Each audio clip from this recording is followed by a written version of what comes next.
Chapter 158. Once the Yao couple had gone far away, Mo Tiange pressed the space between her eyebrows and came out of the virtual sky world. She stared in the direction they left, lost in thought. Shang Ruan didn't see it, but she did. This Yao Zixio's gaze kept drifting. She was afraid he didn't mean what he said. When he mentioned her, his gaze had a different meaning. Although Shang Ruan was observant, she trusted her husband wholeheartedly, so she didn't notice anything. Alas! Based on their conversation, they once had an unforgettable love.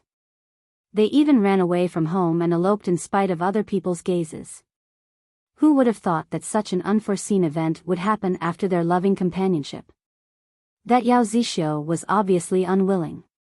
How could cultivators completely give up on their cultivation? When they eloped, they might have been sincere, but after they obtained her, they weren't willing to be like this for the rest of their lives, so they still wanted to advance their cultivation levels. What about bringing her back openly? That was all a lie. He just wanted to obtain power. After thinking for a while, Mo Tiange shook her head. This was someone else's business, it wasn't her place to meddle. It was just unfortunate for Shang Ruan. Although her cultivation level was average, her mental state surpassed many cultivation group disciples. Based on their conversation, her aptitude probably wasn't bad either. If she cultivated diligently, she might be able to advance. Love. Wasn't Tianxiao like this back then? At first, the two of them were loving and sweet, but as time passed, Meng Sigui developed some habits. The originally lively and enthusiastic Tianxiao turned into a compromising person. This Shang Ruan was probably even more miserable. She abandoned everything to elope. If she lost everything in the end, wouldn't she lose everything? Her relatives would be gone, her clan would be gone, and her originally beautiful future would also be gone. It was no wonder second uncle said weakness and passion were the enemies of female cultivators. If this Shang Ruan wasn't bound by emotions and had her clan to back her up, her cultivation level would probably be far higher than her current one. As Mo Tiange pondered this, she couldn't help but sigh. Although that Yao Zixio harbored malicious intentions towards her, it didn't prevent them from having the same goal. Sensing that the two of them had already walked quite a distance ahead, Mo Tiange simply released her divine sense to lock onto the two of them. She then concealed herself and followed their tracks. Just like that, Mo Tiange followed the Yao couple all the way down the stone path in the darkness. She was unexpectedly safe and sound.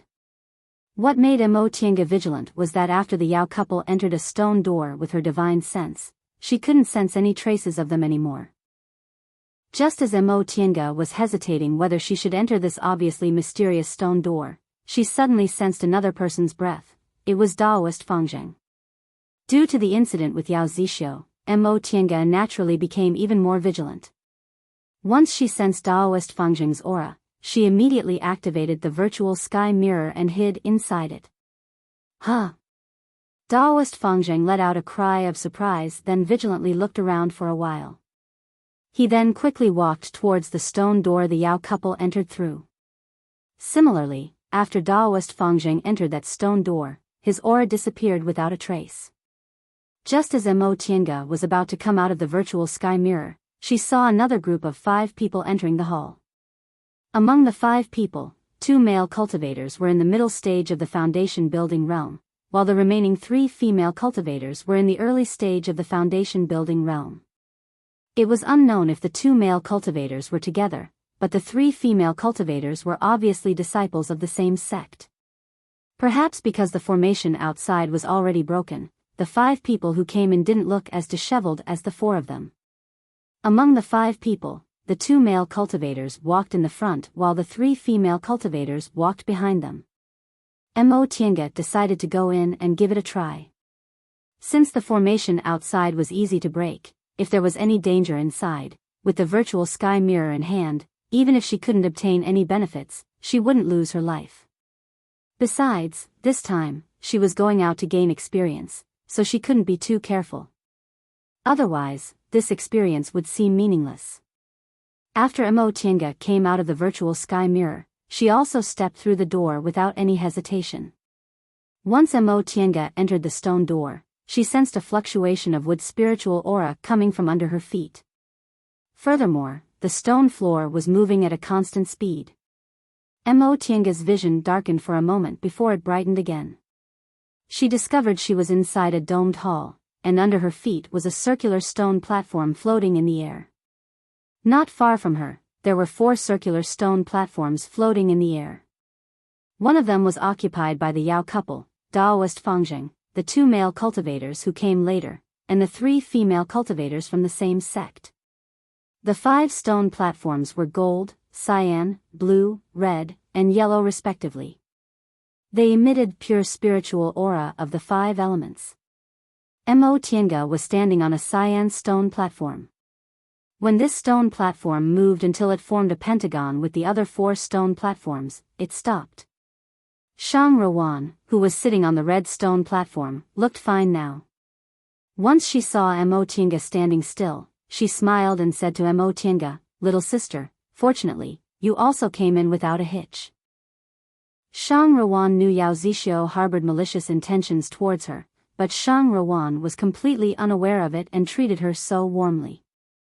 In contrast, Mo Tienga actually felt this woman was a bit kinder, so she returned a smile and said, "Thank you for your concern, big sister." Once Shang Ruan finished greeting her, she asked in a very natural manner, "What do you think of this hall?" Mo Tienga looked around then answered, "Big sister and the other fellow Taoists came in early. I wonder if you've discovered anything." With a smile, Shang Ruan pointed at the 2 male cultivators on the yellow stone platform and said, "Fellow Daoist Lu and fellow Daoist Wang said this thing is called a 5 elements platform, but they don't know how to activate it." Upon hearing what she said, Mo Tienga looked at the 2 male cultivators and asked, "Does this 5 elements platform belong to the category of magic tools or?" The slightly taller of the 2 male cultivators answered, 5 elements platforms first originated from Tianliang School on Mount Yuzhu in Kunwu mountain range. It has a history of several thousand years. Because Mount Yuzhu has a stone forest structure, the cultivators in that area all live on the stone pillars. The 5 elements platforms were originally built by them for the convenience of the disciples in their school who had low cultivation levels and couldn't fly. However, according to the book, the reason why the 5 elements platforms are called 5 elements platforms is because each stone platform is evolved from a formation. Even if the 5 elements aren't controlled by humans, they can still fly according to a certain pattern on Mount Yuzhu. Although this stone platform's appearance and function are almost the same as the 5 elements platforms in the book, each of them clearly occupies one of the 5 elements. Furthermore, there's nothing else in this hall, it's really beyond what I've seen. The male cultivator standing next to him waited for him to finish speaking then added, "Ordinary things can only be controlled by 3 kinds of things: divine comprehension, spiritual aura, and primordial blood. However, if you make a mistake, I don't know what will happen." Seeing that the 2 male cultivators were able to clearly understand the origins of things related to formations, it could be assumed that they were from a sect that specialized in formations.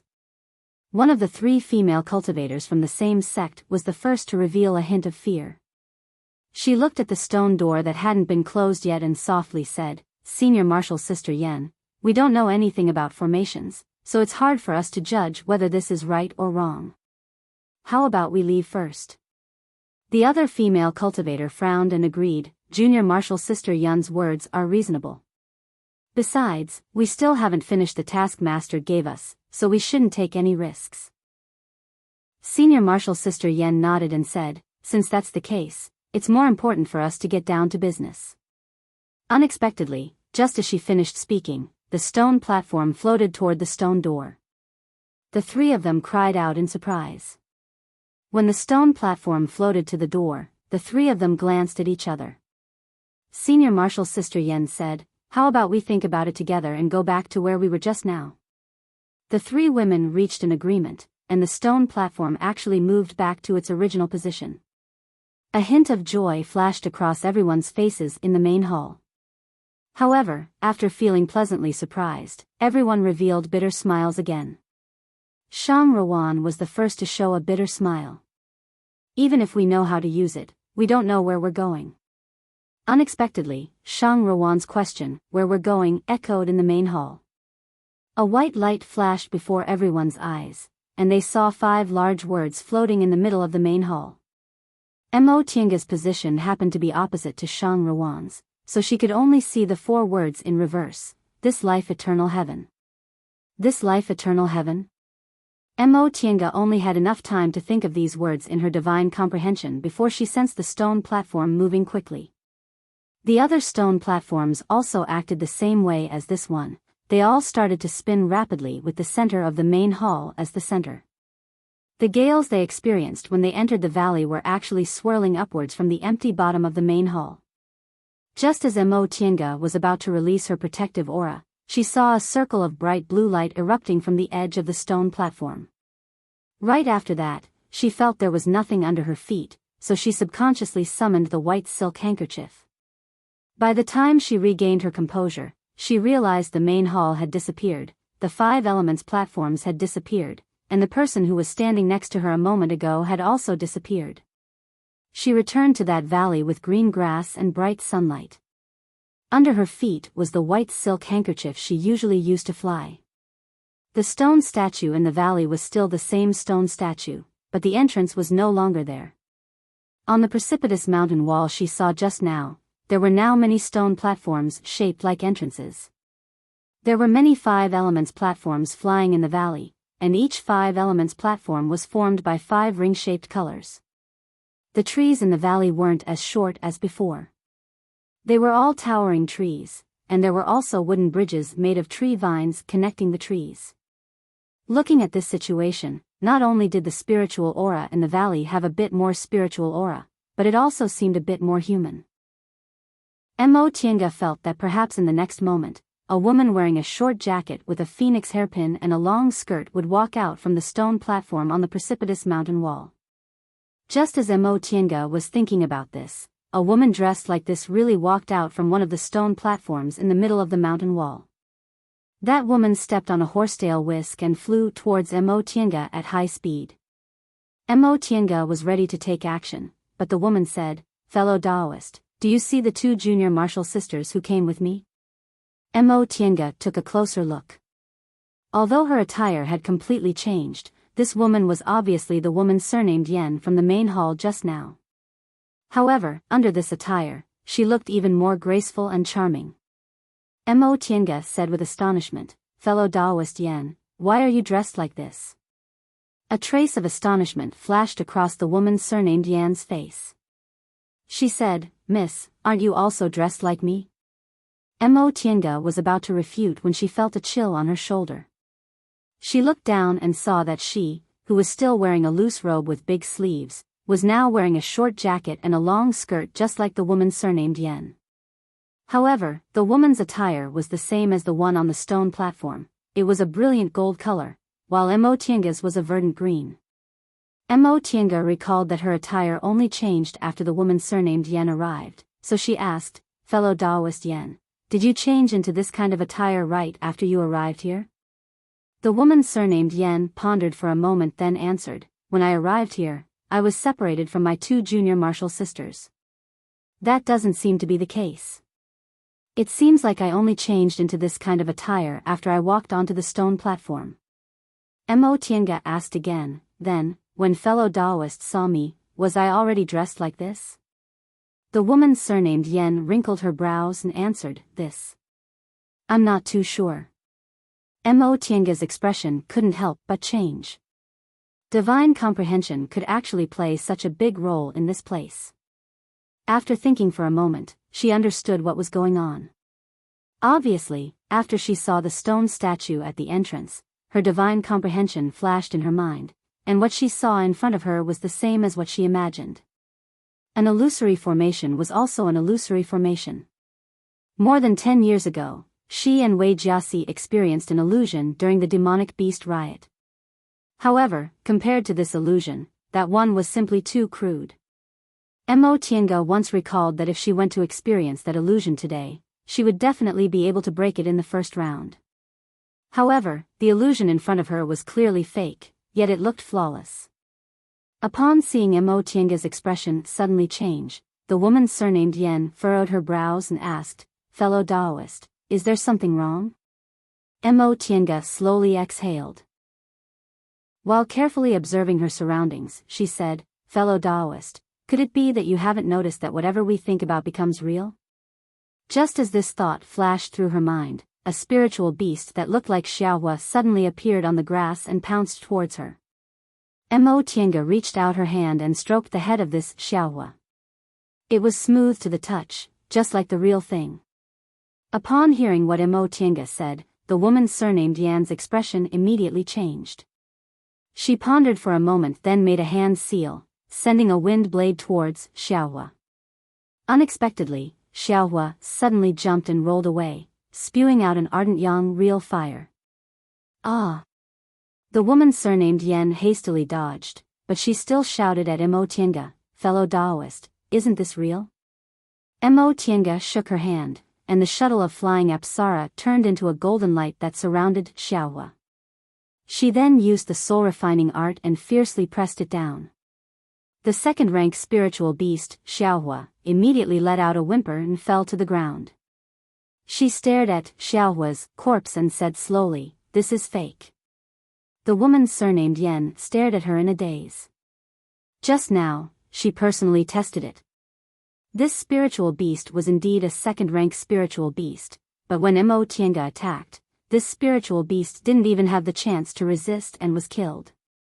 Why is it fake? Although it wasn't the real Xiaohua, Mo Tiange still frowned. She turned her head away from the badly mutilated corpse of the spiritual beast and explained to the woman, "I didn't bring any spiritual beasts with me on this trip. I was just testing it." Sure enough, as soon as I thought of spiritual beasts, it transformed into my spiritual beast's appearance. Moreover, even its cultivation level was the same. There was only one flaw.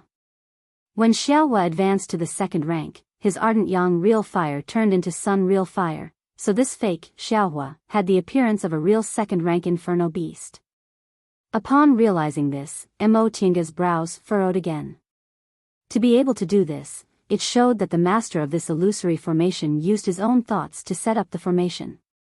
However, this also showed a deeper problem. The master of this illusory formation had very profound knowledge.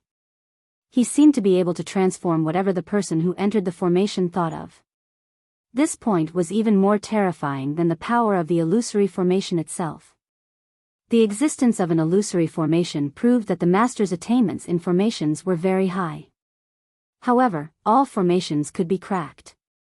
Nevertheless, with his knowledge, this illusory formation had no flaws at all. Moreover, from another perspective, what kind of person could have such profound knowledge? He could actually imitate the things most people thought of without the slightest error, except for some mutated things. This was too terrifying.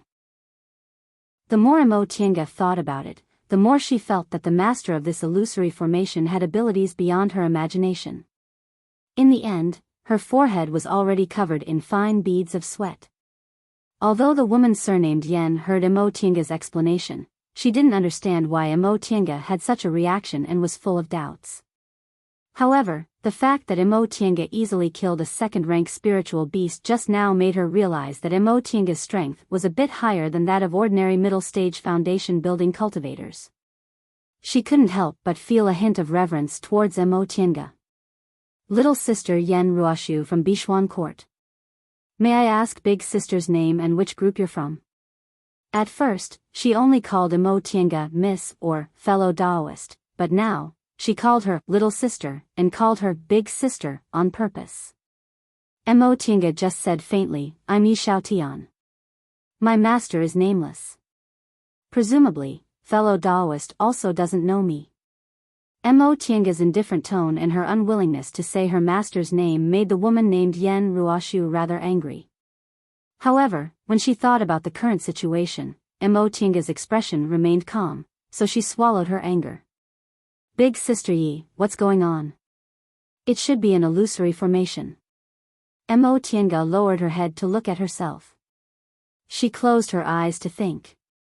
When she opened her eyes again, sure enough, her clothes had returned to their original appearance. Illusory array? Yen Ruoshu turned her head to take a look.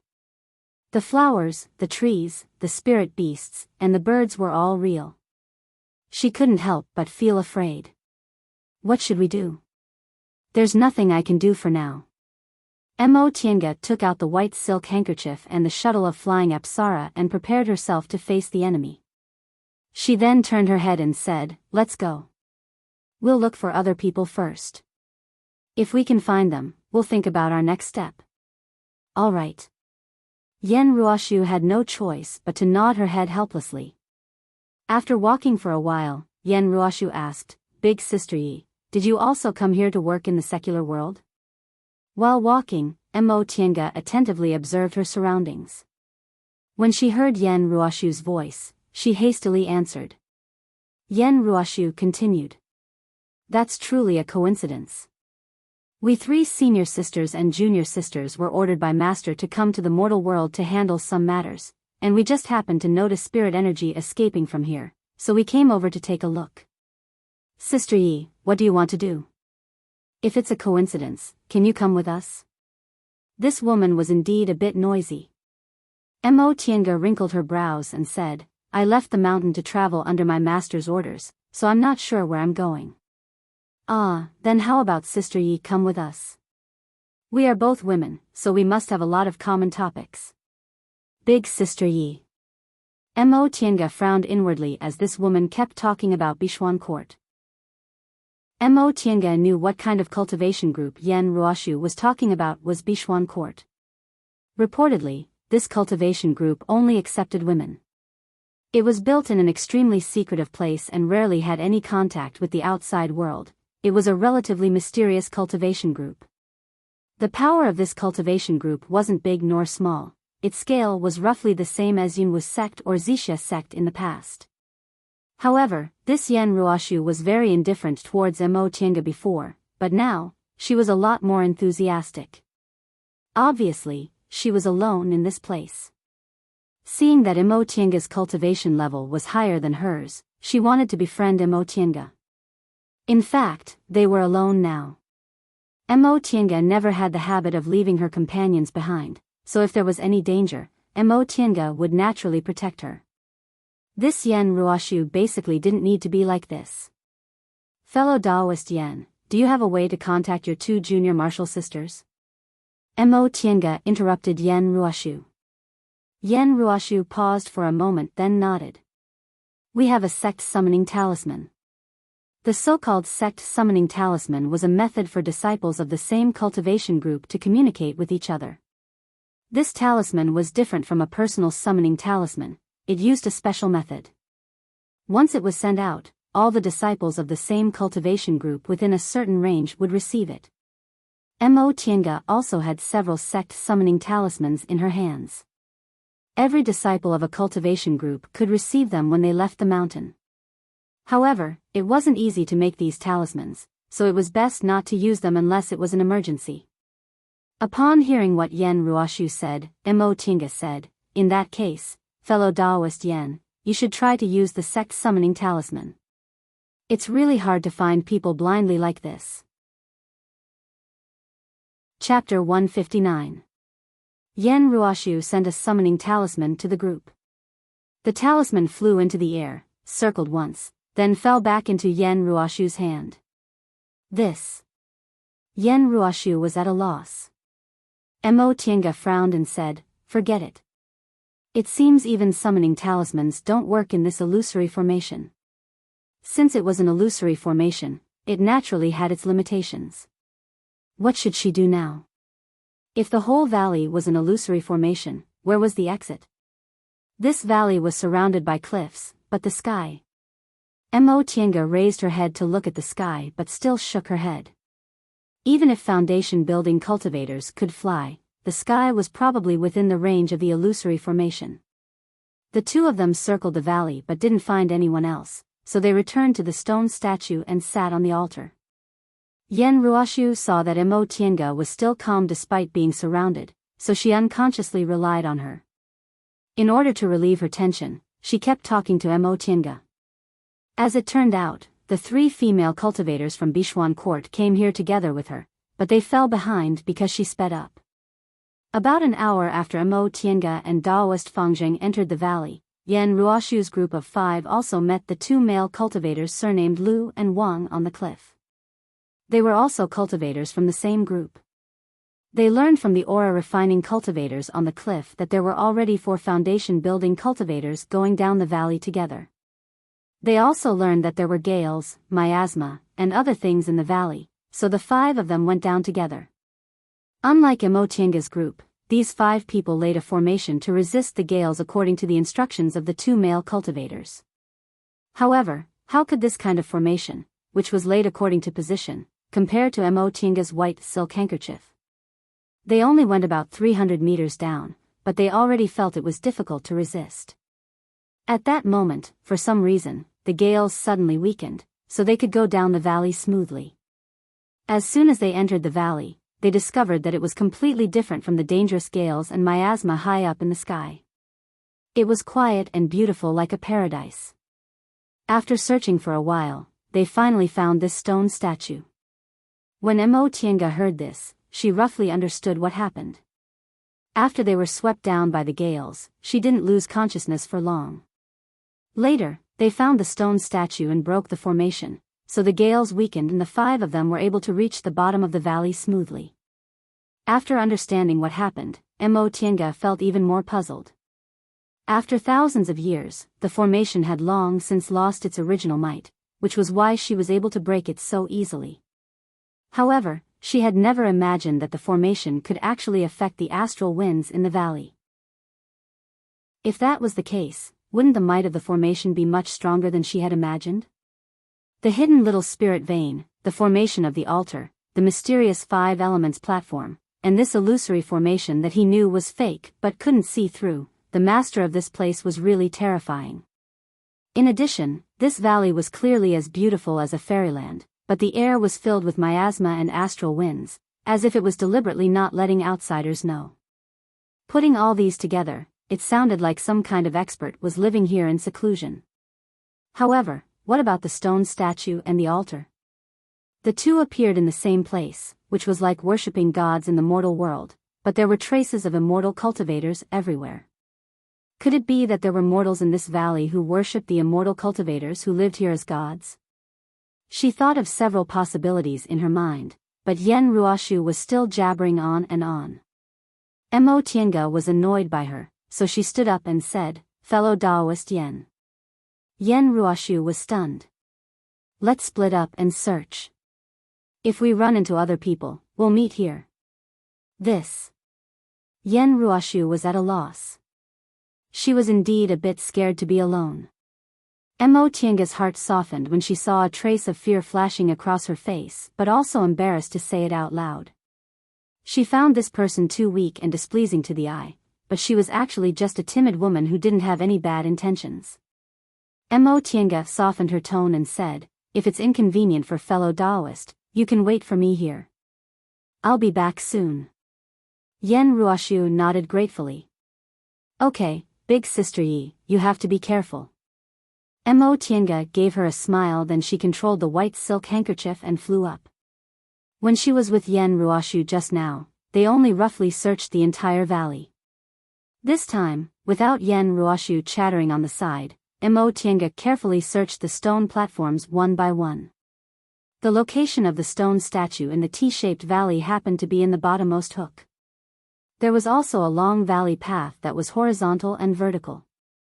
There were too many trees and their branches were too lush, making it inconvenient to fly. Emo Tiange simply got off the white silk handkerchief and walked along the vine bridge. If she ran into a 5 elements platform, she would be directly taken to the next point. Maybe those people also did the same. She might be able to find 1 or 2 by chance this way. As she walked on the vine bridge and among the trees, she heard the chirping of insects, the singing of birds, and the frolicking of spiritual beasts. Emo Tiange suddenly had a feeling that living in seclusion for the rest of her life in such a paradise was also good. But this thought only flashed in her mind for a moment before she immediately swept it out of her mind. She had a virtual sky world. Wasn't it also a paradise inside? What was there to be envious about? If she let this thought go, she was afraid she really wouldn't be able to get out of this illusory formation for the rest of her life.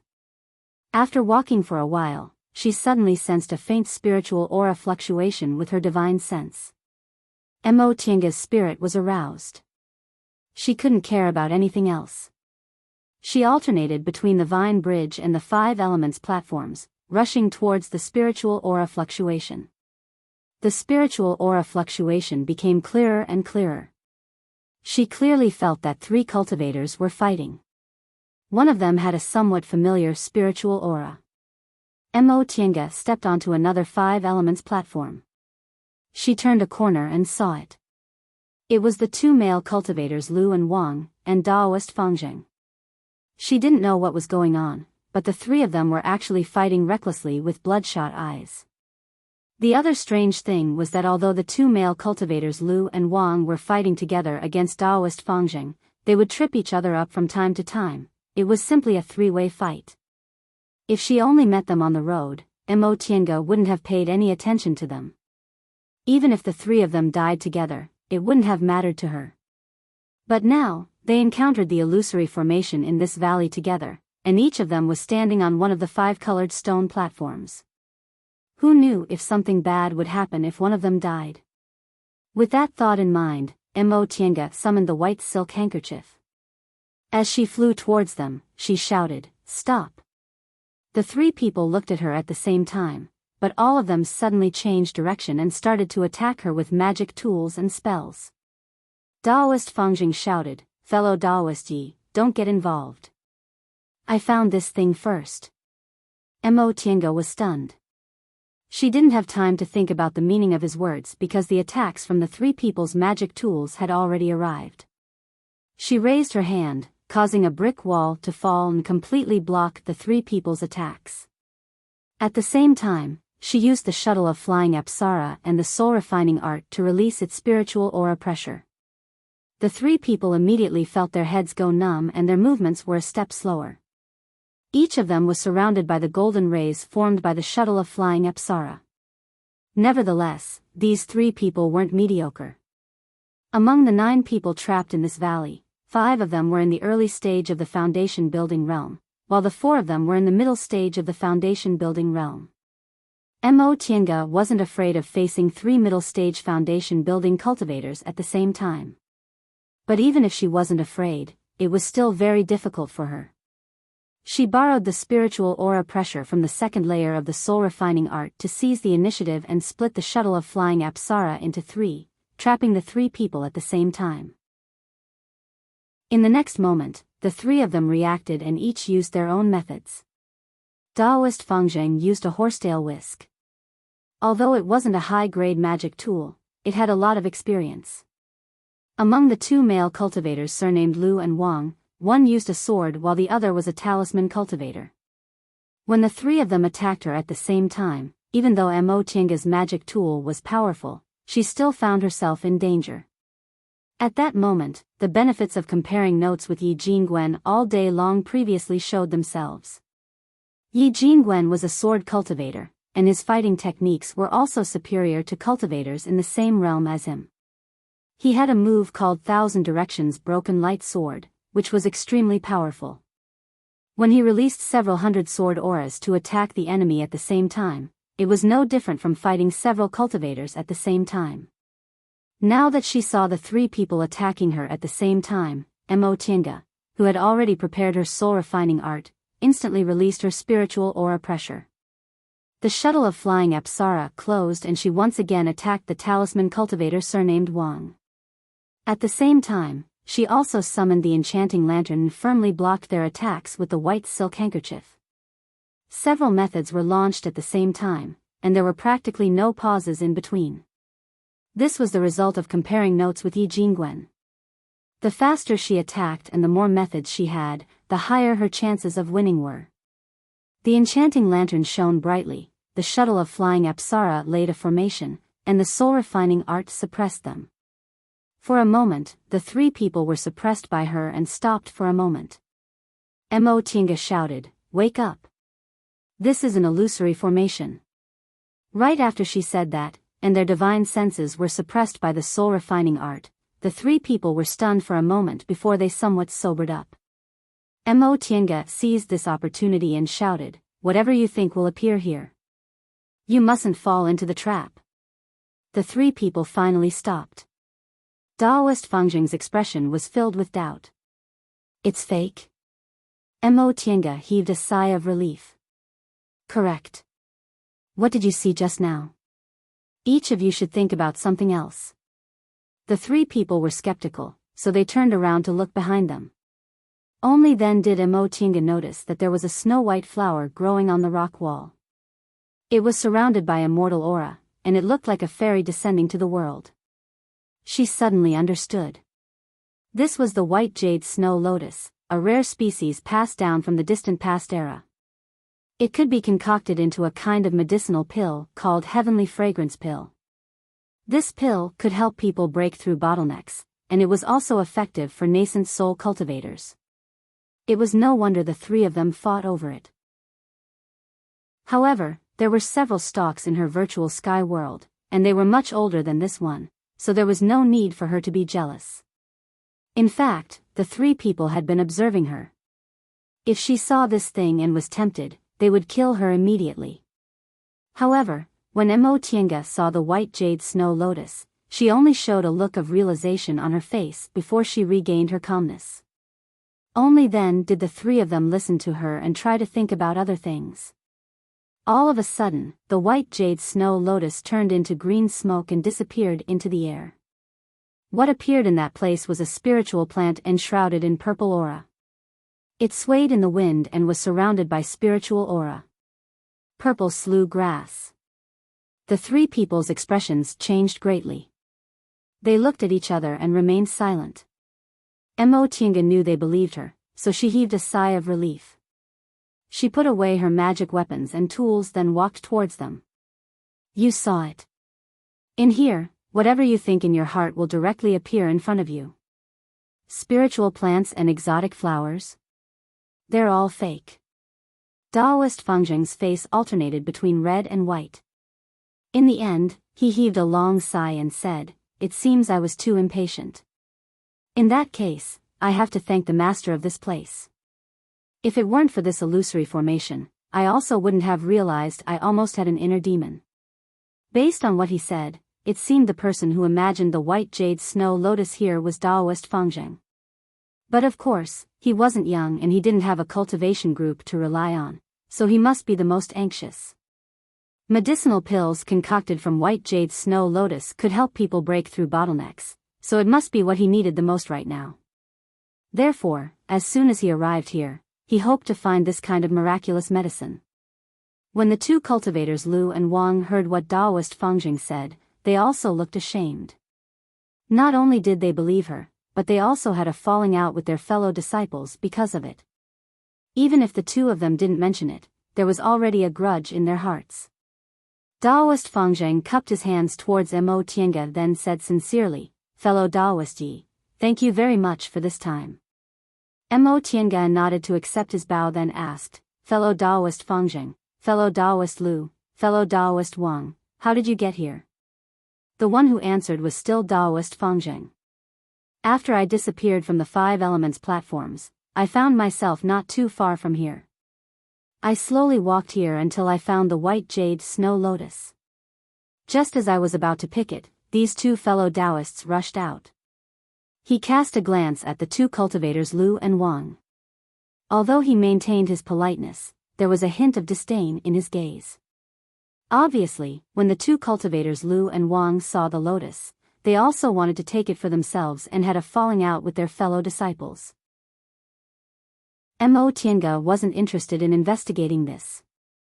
She swept her gaze over the two cultivators Lu and Wang, then asked, "Have you seen anyone else?" The three of them shook their heads. Daoist Fangjing asked, "Then what about fellow Daoist Yi? What did you experience on this trip?" Mo Tiange said, "I was transported to the stone statue and I met fellow Daoist Yen. But fellow Daoist Yen was separated from her 2 junior martial sisters, and I also didn't see fellow Daoist Yao and his wife." "Then how did fellow Daoist Yi know this place was an illusory formation? Could it be that you also encountered something?" It was the cultivator surnamed Lu who interrupted. There was a suspicious look in his eyes. Obviously, he thought they also encountered something similar. Mo Tiange said faintly, when fellow Daoist Yen and I met and discovered we were wearing the same clothes from that stone statue, I knew something was amiss. Sure enough, when I tried, I confirmed this place was undoubtedly an illusory formation. Oh. This answer surprised the two cultivators Lu and Wang, but since they saw her methods just now, they didn't dare to say anything. This little girl looked gentle, but her attacks were really terrifying. Her movements were as fast as wind and thunder, and her magic weapon was powerful. Although she was also in the middle stage of the foundation building realm like them, she dared to fight against the three of them alone without showing any signs of losing. They originally thought they were cultivators from cultivation groups, so they looked down on this group of cultivators from the secular world. They thought this female cultivator was an individual cultivator like the Yao couple and Daoist Fangjing. They never expected her to be so powerful. Right now, they were certain Mo Tiange was undoubtedly a cultivator from a cultivation group. Fellow Daoist Yi, what should we do now? The three of them almost killed each other. Fortunately, Mo Tiange reminded them, so Daoist Fangjing was now very polite. Mo Tiange thought for a while then said, we'd better find the others first.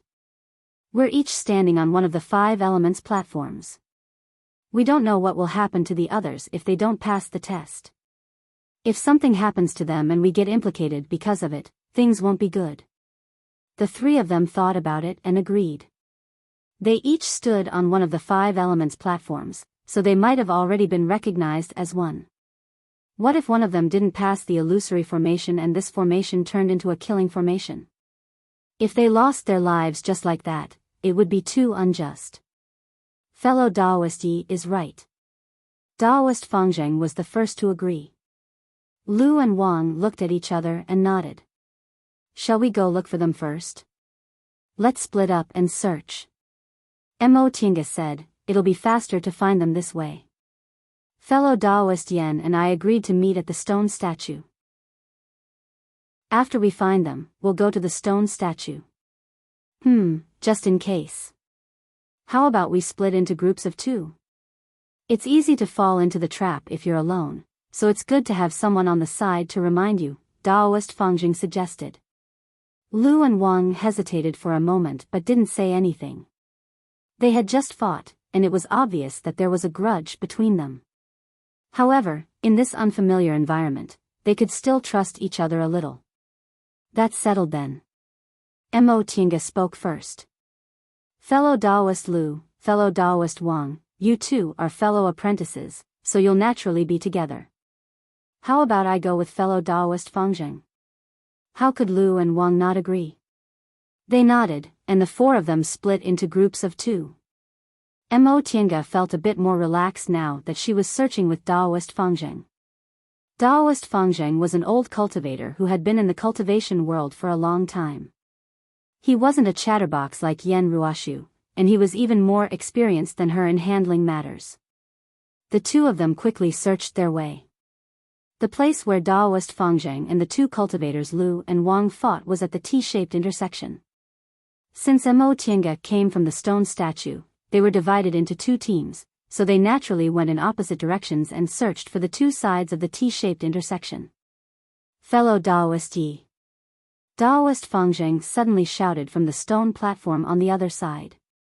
Mo Tiange turned around and saw Daoist Fangjing, who was on the other 5 elements platform, waving at her then pointing in a direction. She closed her eyes and released her divine sense.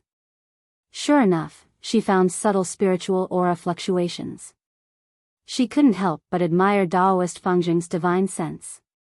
Before entering the valley, she already knew he must have practiced a spell to strengthen his divine sense, but she didn't expect it to be so strong. She overlooked it, but Daoist Fangjing sensed it. Apparently, the saying, old ginger is spicier, was indeed true.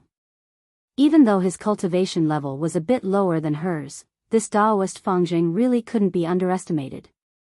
The 2 of them chased after him using the spiritual aura fluctuations. Before long, they heard fighting noises. It was Yen Ruoshu's two junior martial sisters. Mo Tiange was rather flabbergasted. It wasn't a big deal when it came to the two cultivators Lu and Wang. Male cultivators valued worldly possessions, and their characters were also more aggressive. When they came across treasures, it was very likely that they would fight each other even if they were from the same cultivation group.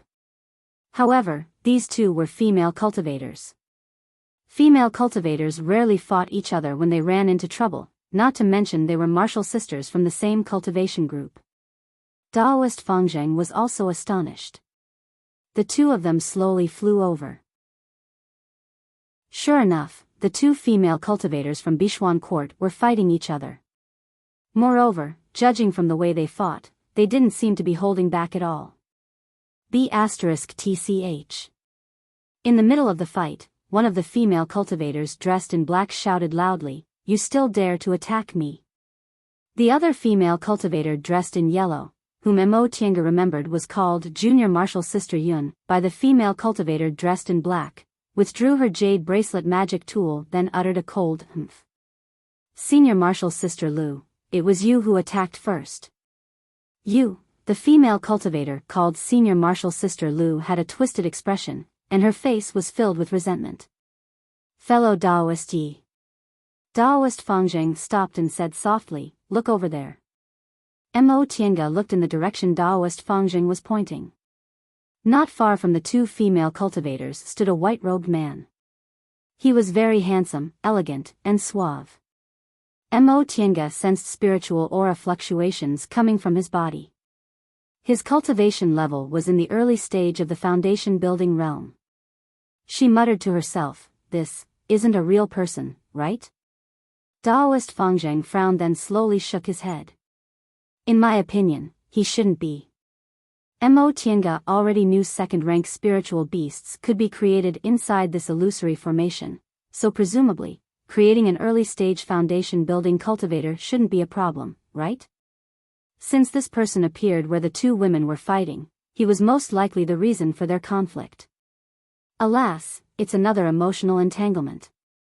For female cultivators, feelings were indeed more important than treasures.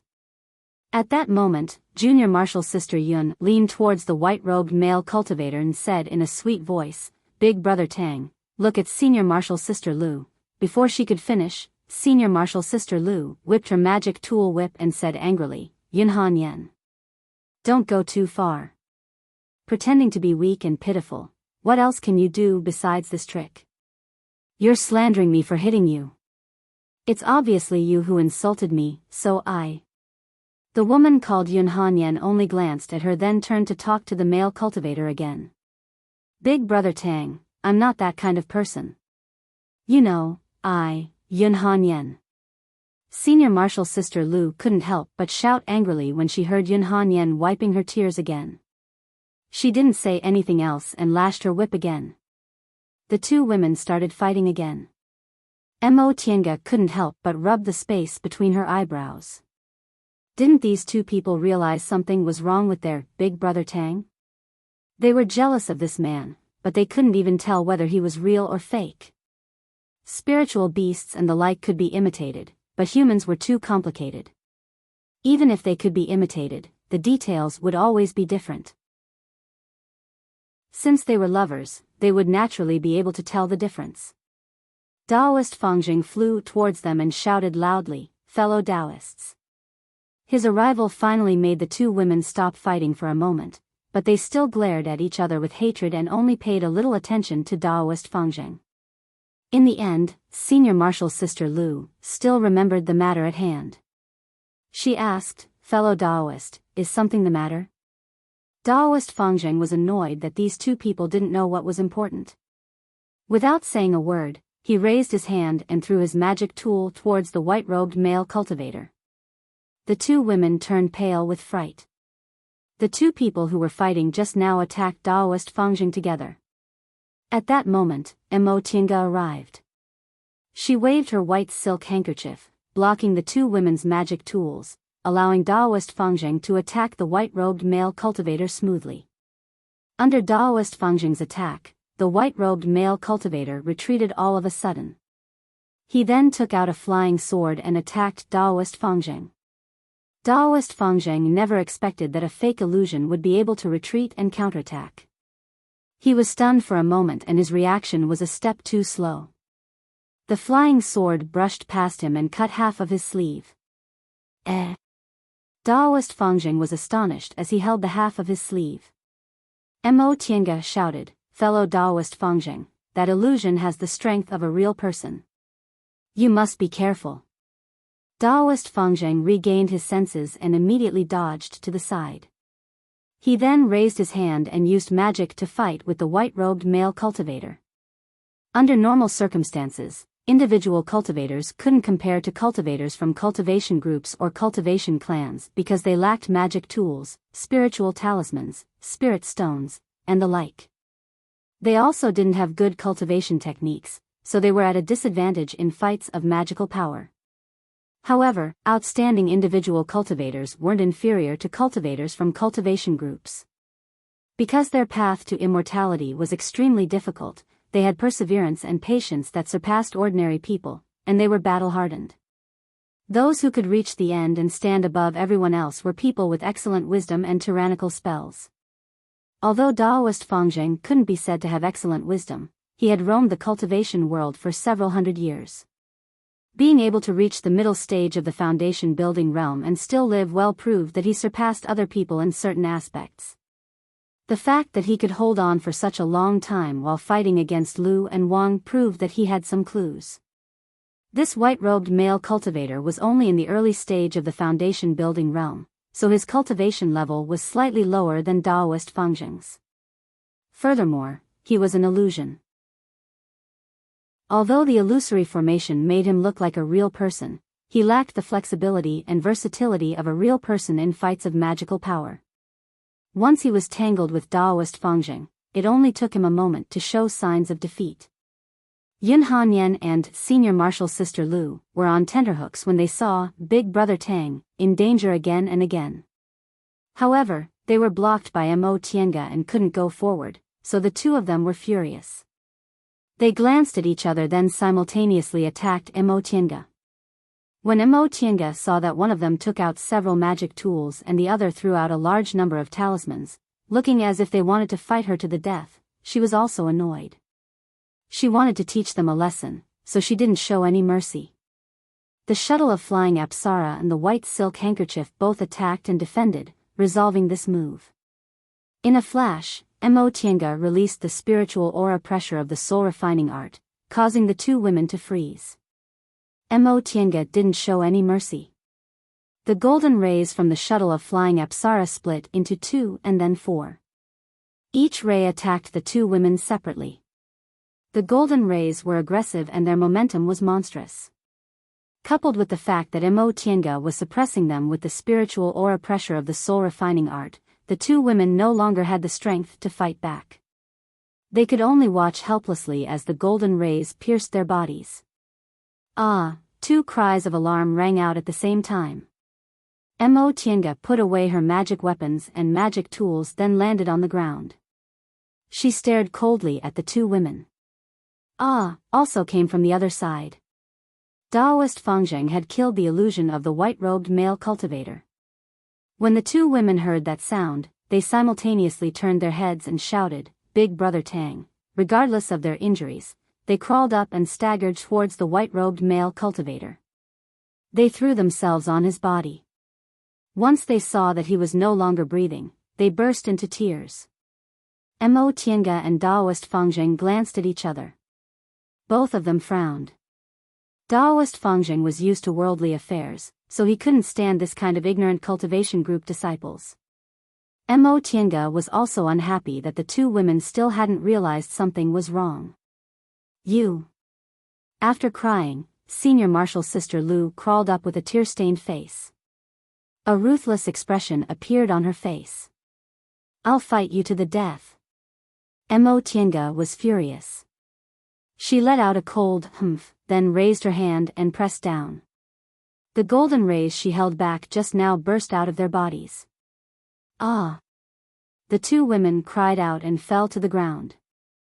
Their shoulders were injured. Why don't you think about why your big brother Tang is here? Mo Tiange shouted, you can't even distinguish an illusion. If I knew this would happen, I would have let you kill each other. The two women were stunned to hear what she said.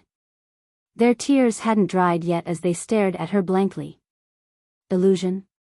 Senior Marshal's sister Lu asked in a hoarse voice.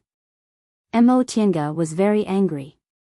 She turned her head away, not wanting to talk to them. Daoist Fangzheng could only step forward and explain, fellow Daoists, think carefully. How did your senior marshal brother come here? The two women were stunned. They glanced at each other, then Yun Hanyan said with uncertainty, Senior Marshal's sister Lu and I walked here. While we were talking, we saw Big Brother Tang walking towards us. Then how did you talk to your Big Brother Tang? The two women were silent. After a while, Senior Marshal's sister Lu finally answered, we quarreled as soon as we saw Big Brother Tang. So that's what happened. These two women, Daoist Fangzheng also couldn't bear it anymore. He furrowed his brows and continued to say, calm down and think about it. You've been fighting like this, would your Big Brother Tang say nothing? The two women were silent at the same time. The mournful expressions on their faces finally disappeared. Because they quarreled as soon as they saw Big Brother Tang, they didn't have time to recall how Big Brother Tang should react.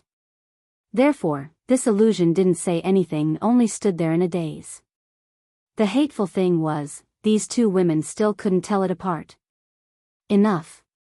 Mo Tiange said coldly, wipe your tears, treat your wounds, and follow us. Chapter 160. Yun and Lu weren't seriously injured. Seeing how Mo Tiange and Daoist Fangzheng spoke to them harshly and didn't conceal their disgust, they didn't dare to say anything. After all, it was a fact that their cultivation levels were higher than theirs. Moreover, they just witnessed their fighting strength. They were both female cultivators who weren't good at fights of magical powers. If they fought, any one of them would be enough to kill them. At that moment, the two of them obediently bandaged their wounds and left with Mo Tiange and Daoist Fangzheng without saying a word. Although Mo Tiange wanted to teach them a lesson, she didn't hurt their vital parts. After casting a simple healing spell, Yun and Lu's injuries weren't serious. After watching such a farce, the group of four silently searched the rest of the way. As expected, they didn't find anything, so they rushed back to the stone statue. They walked to the bottom of the valley and turned a corner. The stone statue was right in front of them, but Mo Tiange was stunned. The altar was empty, and there was no one around it. Yen Ruoshu wasn't there. Mo Tiange was powerless now. Although she didn't deny that female cultivators generally had lower fighting strength than male cultivators because of their personalities, most of the female cultivators she'd met weren't inferior to male cultivators. Aside from Lord Daoist Jinghe's maids with high standards, Yunwu's sex Wang Qianyi and Murong Yan, Xianqing School's Luo Fengxue, Han Qingyu, and the others all had methods and temperaments that weren't inferior to male cultivators, so they never dragged others down. The three Bichuan court female cultivators she ran into really annoyed her.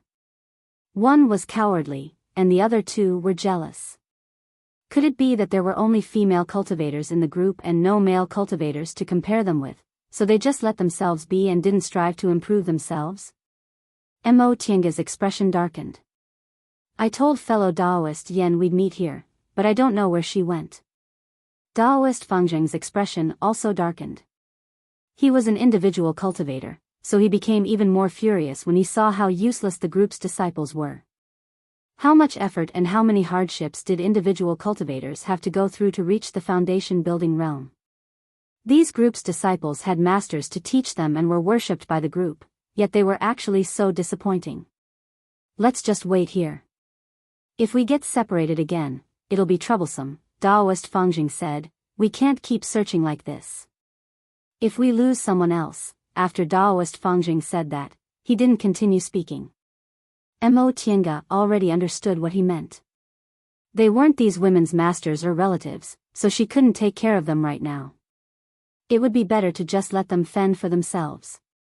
Although this meaning was cruel, it was also the reality. If she had the strength to spare, Mo Tiange wouldn't mind lending a helping hand. However, she also couldn't make heads or tails of this illusory formation in front of her. It would be best if she didn't get killed by them. As an individual cultivator, Daoist Fangzheng was able to smoothly live until he reached the middle stage of the foundation building realm. When he needed to be ruthless, he would never be soft-hearted. Now that he saw that Mo Tiange was silent, he knew she had acquiesced, so his worried heart relaxed a little. Daoist Fangzheng already saw Mo Tiange's strength during the fight just now. If he wanted to leave this place alive, he naturally hoped he could join hands with her. At that moment, however, the two cultivators Yun and Lu couldn't hear anything. Seeing their ignorant expressions, Mo Tiange felt pity and hatred in her heart. She steeled her heart and pretended she didn't see anything. Although she had the virtual sky world, they were now inside someone else's illusory formation.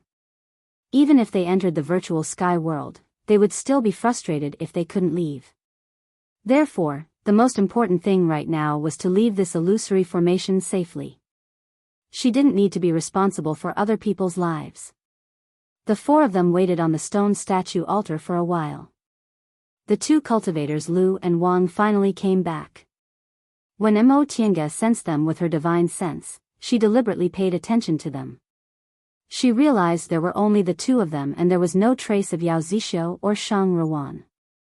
She felt both lucky and disappointed. She was lucky that the two of them came back safely. She was disappointed because she had a good impression of Shang Ruan, so she couldn't help but feel sad if Shang Ruan disappeared just like that. The two cultivators Lu and Wang arrived. They glanced around then asked, "What about the Yao couple and Miss Yen?" Daoist Fangzheng fought with the two of them, so he didn't want to pay attention to them right now. Mo Tiange answered, "We also didn't find the Yao couple. Fellow Daoist Yen was originally here, but she disappeared when we came back. We don't know where she went." The two cultivators Lu and Wang glanced at each other and said anxiously, "Then what should we do? If something happened to them, will we also be implicated?" "I don't know," Mo Tiange said faintly. "We've searched the whole valley. If fellow Taoists have any ideas, you can bring them up and give it a try." On the five-colored five elements platform, the two cultivators Lu and Wang already showed they were proficient in formations. In fact, Mo Tiange came from a learned family and had access to ancient books in the virtual sky world, so her knowledge about formations was naturally richer than theirs. It was just that she deliberately hid her skills and didn't want to talk about it. The two cultivators Lu and Wang were startled by what she said. Soon after, they went to the side and started to discuss. Mo Tiange listened to their discussion. These two cultivators' attainments in formations weren't bad, but this illusory formation was too real. Their methods might be useless. She then sat on the side in silence and pondered by herself. All formations needed the support of external spiritual aura. The formation on the altar in the real valley was easily broken by her because it had been too long and its spiritual aura had declined. This illusory formation could create second-rank demonic beasts, foundation-building cultivators, and thousand-year-old spiritual plants brimming with spiritual aura. The amount of spiritual aura it used must have been enormous. That was strange.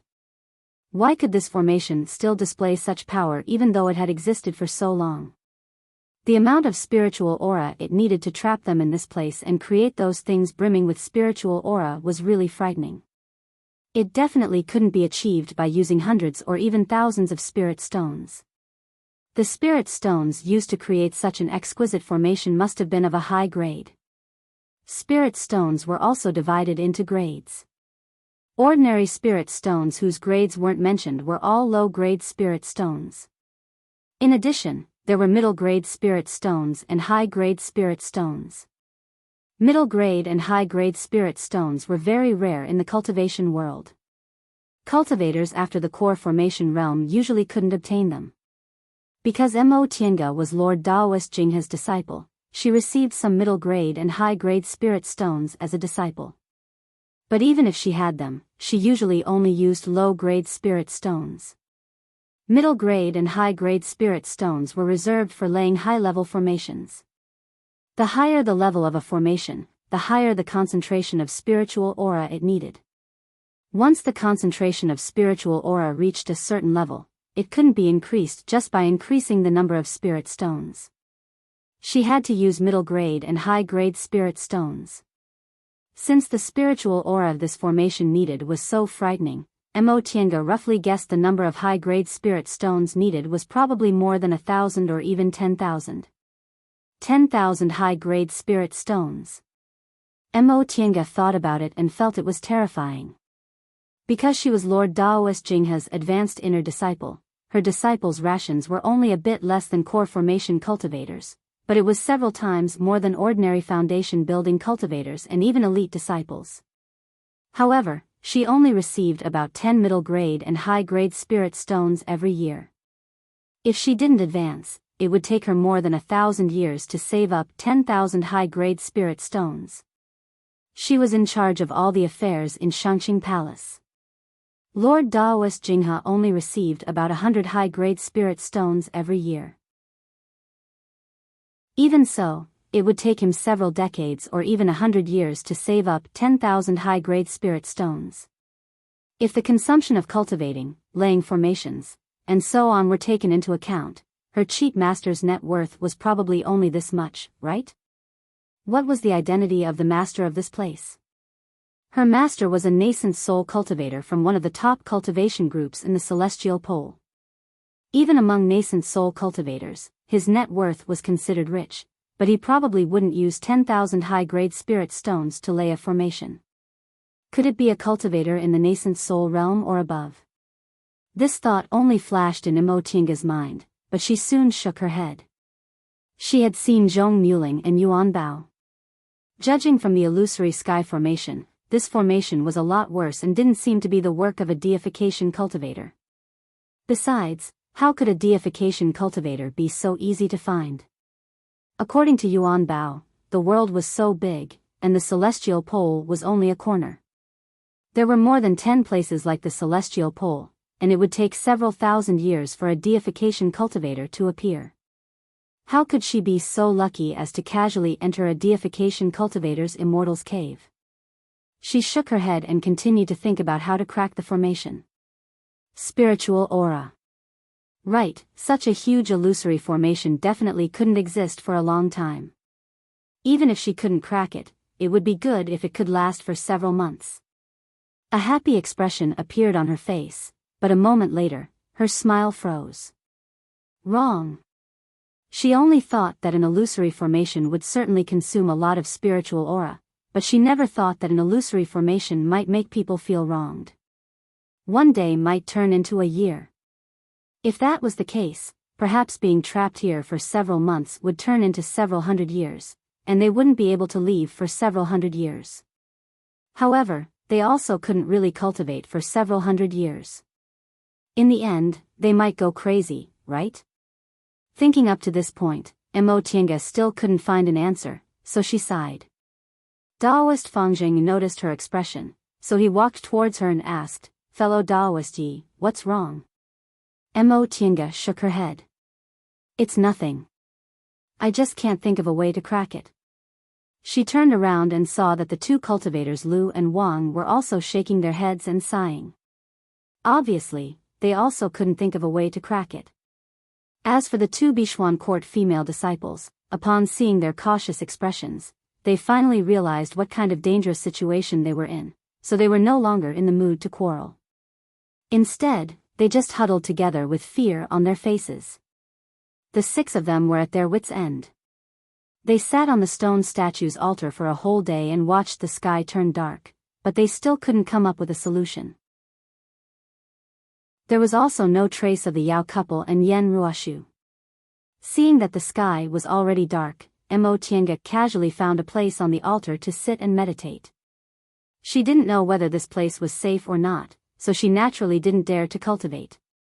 She just adjusted her breath. Her surroundings were completely silent, but all of a sudden, she heard a whimper. Mo Tiange opened her eyes, then turned to look at the two women, Yun and Lu. The one who was crying was Yun Hanyan. She was sitting with tears in her eyes, hugging her knees, looking like she wanted to cry but didn't dare to. Miss Yun. The cultivator surnamed Lu walked to the front of the two women, then asked softly, "What's wrong?" Yun Han raised her head. Her eyes were brimming with tears, looking delicate and lovely.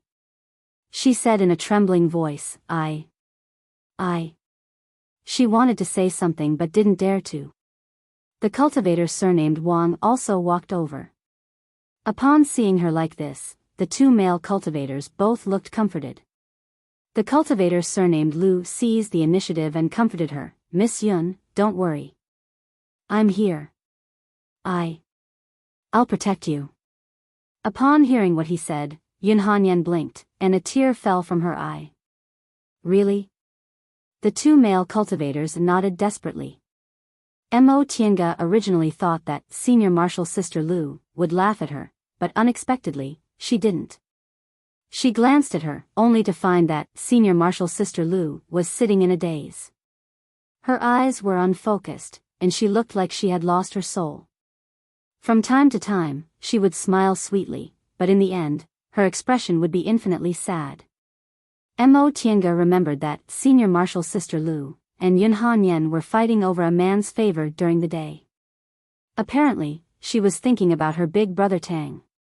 However, judging from her expression in the conversation they had during the day, she was probably thinking about sad things.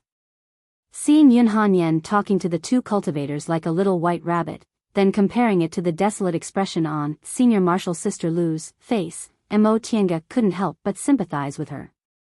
No matter who was right or wrong between them, right now, it was very obvious who had more true feelings for her. Yun Han was probably used to winning men's favor like this, but this female cultivator surnamed Lu was now only thinking about her big brother Tang. In fact, it wasn't strange that big brother Tang liked Yun Han more.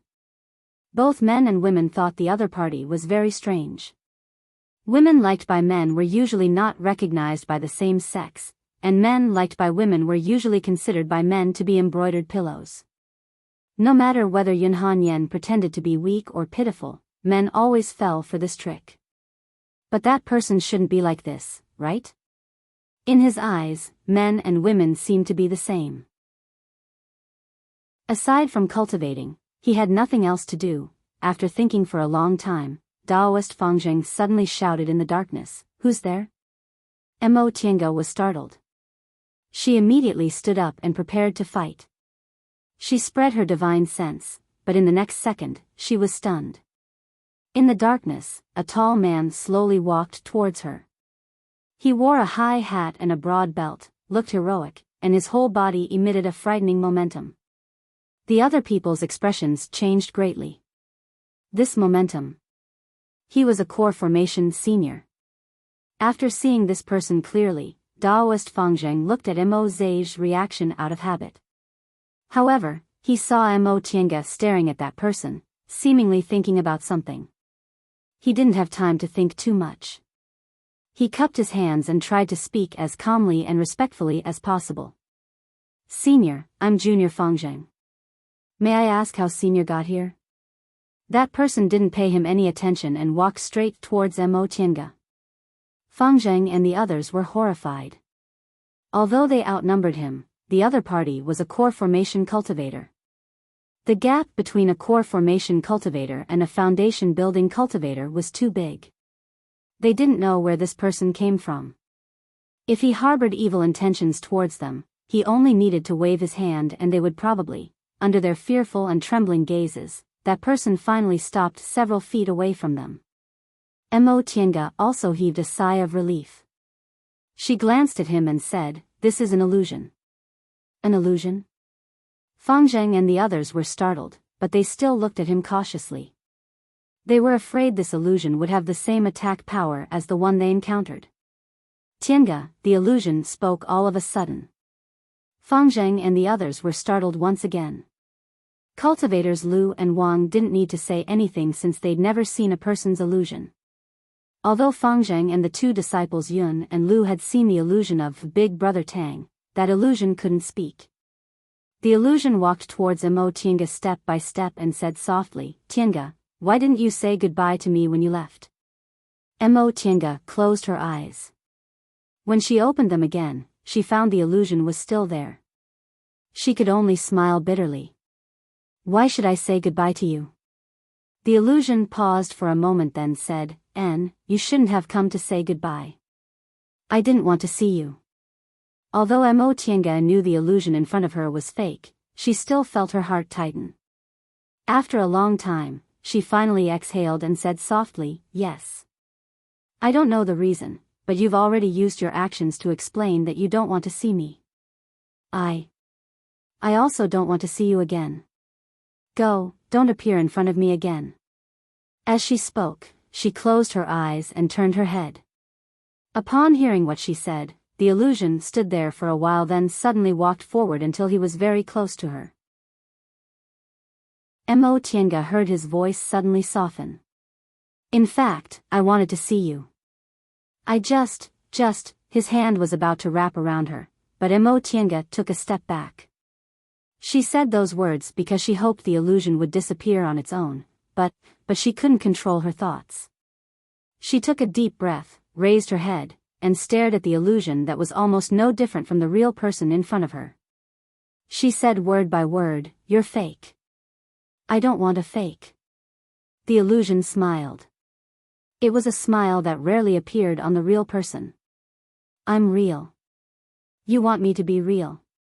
Mo Tiange realized her state of mind was very chaotic. She knew this illusion wouldn't disappear, but she almost couldn't control herself. Fellow Taoist Yi. At this time, Fangjing shouted and threw a talisman at her. This is a heart-calming talisman. Mo Tiange took it and stuck it on her body without hesitation. Although her state of mind couldn't calm down immediately, it was no longer chaotic. She slowly calmed her breathing, but she was seriously looking at the illusion in front of her. I admit that I have feelings for you, but I want to walk the path of immortal ascension. If you love me, I'll be happy. If you hate me, I won't be sad. The man in the light blue Taoist robe finally faded away as she spoke. When the illusion completely disappeared, Fangjing and the others finally heaved sighs of relief. A core formation cultivator. The illusion here had the power of a real person. If they really fought with this illusion, they wouldn't even need to think of a way to get out because they would die here. Fellow Taoist Yi. At that moment, Taoist Fangjing looked at Mo Tiange with a different gaze.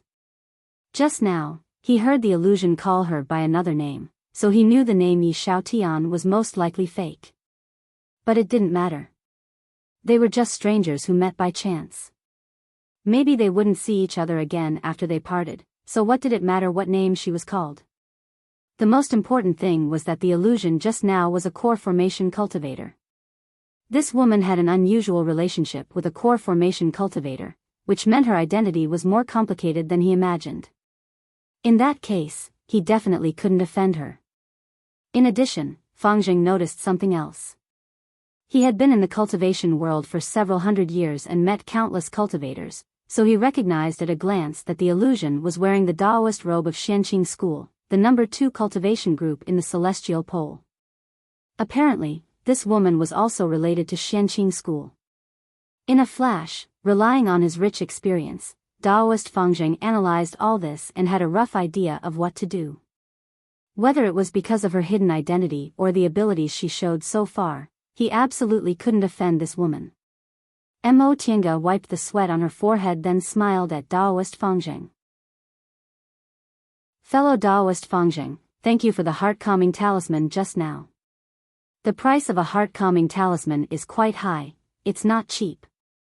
I don't want fellow Taoist to lose it for no reason, so I might as well exchange this talisman with you. Taoist Fangjing took the talisman and looked at it. This was actually a foundation-building cultivator's invisibility talisman. He originally felt distressed about using a heart-calming talisman that cost more than 100 spirit stones, but now he realized he made a huge profit. A foundation-building cultivator's invisibility talisman was priceless. Even if it could be bought, it would cost at least several hundred spirit stones. Thank you, fellow Taoist. I won't be polite. Chapter 161. Mo Tiange had her own considerations as to why she immediately used an invisibility talisman. First of all, she was no longer the miserable little aura-refining cultivator she was before. She had a school and a master, so a mere invisibility talisman wasn't something she felt distressed about. Secondly, although pretending to be a pig to eat a tiger was an extremely effective move, there was no need for it if one was strong enough. There were a total of 5 groups of people here, so it would be very good if these 3 Bichuan court female disciples didn't drag them down. In terms of fighting strength, Mo Tiange didn't care at all. The 2 male cultivators, Lu and Wang, both had relatively high cultivation levels and weren't weak. If they joined forces, Mo Tiange would have a hard time dealing with them. However, the 2 of them weren't united. The Yao couple had great teamwork, but their cultivations were a little low. Daoist Fengzheng's cultivation level was relatively high, and he was also strong in fights of magical powers. However, he didn't have many treasures, so Mo Tiange believed it wouldn't be difficult for her to deal with him if she went all out. That being the case, she might as well show her strength. Others might not know, but Daoist Fengzheng was a smart man. Not only would he revere her, but he would also sincerely regard her as his companion. In this illusory array, if there was no one to warn him, he would easily fall into the trap. Having an ally was better than being alone. After giving Daoist Fengzheng an invisibility talisman, she casually chatted with him for a while, then found a corner and sat cross-legged to meditate. Because of that illusion just now, the 2 cultivators Lu and Wang couldn't be bothered to curry favor with Yun Hanyan anymore. Instead, they hid to the side and whispered to each other, seemingly discussing Mo Tiange's real identity. She didn't care what these people thought of her. After they left this valley, they would go their separate ways. Who would know who was who? Just like that, the night passed without any danger. There were several kinds of illusions in the middle. Fortunately, they reminded each other, so nothing serious happened. The sky was bright and birds were chirping. The first ray of morning sunlight finally shone into the valley. The valley was surrounded by steep cliffs, and the sun shone in at 9 o'clock. The 6 people present were all foundation building cultivators, so they didn't need to deliberately rest. It was just that after a night of fright, Yun and Lu were not in good spirits. Mo Tiange and Daoist Fengzheng glanced at each other. They both saw helplessness in each other's eyes. These female cultivators were really unable to accomplish anything but were good at spoiling things. He wanted to leave them behind, but he was afraid that it would affect him. Even after the sky brightened, there were still no signs of activity. The 2 people, Wang and Lu, couldn't sit still anymore. After whispering to each other for a while, they walked towards Mo Tiange and Daoist Fengzheng together. It hadn't even been a day since they were trapped inside the formation, but they already formed a small group. Yun, Lu, and Wang were from the same cultivation group, so even if they had any conflicts, they were still together. Mo Tiange and Daoist Fengzheng were both single people, and their habits were also quite similar, so they were naturally closer to each other. Fellow Taoists. The one speaking was the cultivator surnamed Lu. Mo Tiange and Daoist Fengzheng opened their eyes and stared at them. Lu and Wang also sat down cross-legged in front of them and said, "Fellow Taoists, we can't go on like this. High-level illusory formations usually consume the energy of those who enter the formation. The longer we stay here, the more disadvantageous it will be for us. Who knows, one day, we might run out of blood essence." Daoist Fengzheng was taken aback. Consume blood essence? The cultivator surnamed Wang answered, "Correct. We 2 martial brothers are disciples of Giga school. Our Giga school originated from Tianliang school. Now that Tianliang school has long been exterminated, our Giga school is definitely the strongest in the field of formations." It was only now that these 2 cultivators revealed their sex inheritance. Mo Tiange had indeed heard of Giga school. Although what the cultivator surnamed Wang said was a bit exaggerated, it wasn't far from the truth. There weren't any big cultivation groups in the celestial pole that were proficient in formations. There were only several medium-sized cultivation groups that were proficient in formations, and Gigu's school could be considered one of the best among them. However, the corners of Mo Tienga's mouth curved into a faint smile. What the two people said was a bit too shocking. She had studied illusory formations before, and there was indeed a saying about consuming blood essence, but that only happened when one was bewitched. Inside an illusory formation, if one was bewitched by the illusion, their blood essence would be absorbed by the formation. However, if one's mind was firm, they wouldn't be affected too much. Upon seeing her expression, the two people surnamed Lu and Wang felt a bit restless. They didn't know what she meant, so they glanced at each other. The cultivator surnamed Lu then said with a smile, "Little brother is Lu Xiangxin, and this is my junior martial brother, Wang Xiangji. May I know how to address you too?" She didn't know whether Daoist Fangzheng had greeted them or not, but the mechanism was activated the moment Mo Tienga entered the hall of the five-colored Five Elements platform. She only heard their surnames from Shang Ruan. "My Daoist name is Fangzheng." Daoist Fangzheng nodded at the two people. Mo Tienga then said, "Yi Xiaotian." The two people surnamed Lu and Wang were only surprised for a moment, but they didn't care too much about why her name sounded different from last night. The four of them greeted each other again. Lu Xiangxin then said, "Fellow Taoists, in short, if we stay in this illusory formation for another day, we'll suffer some injuries. It'd be better for us to leave as soon as possible." Mo Tienga chuckled. "We've always wanted to leave, but we just couldn't find the direction." Since fellow Taoists said this, could it be that you found a way? This. Lu Xiangxin hesitated for a moment. Wang Xiangji took over the conversation. "Miss Yi, to be honest, this formation is indeed brilliant. We two martial brothers also can't figure it out, but we can't just sit and do nothing, can we?" Daoist Fangzheng glanced at Mo Tienga's expression then asked, "Then what should we do in your opinion?" Upon hearing Daoist Fangzheng's tone of relief, Lu Xiangxin's spirits were lifted. "According to our research on formations, no matter how brilliant a formation is, it's impossible for it to be flawless. This valley isn't big, but it's very complicated. If we look around a bit, we'll definitely be able to find it." "You're right." Mo Tienga cast a glance at the two people surnamed Yun and Lu. "There are 6 of us. Should we split up and look?"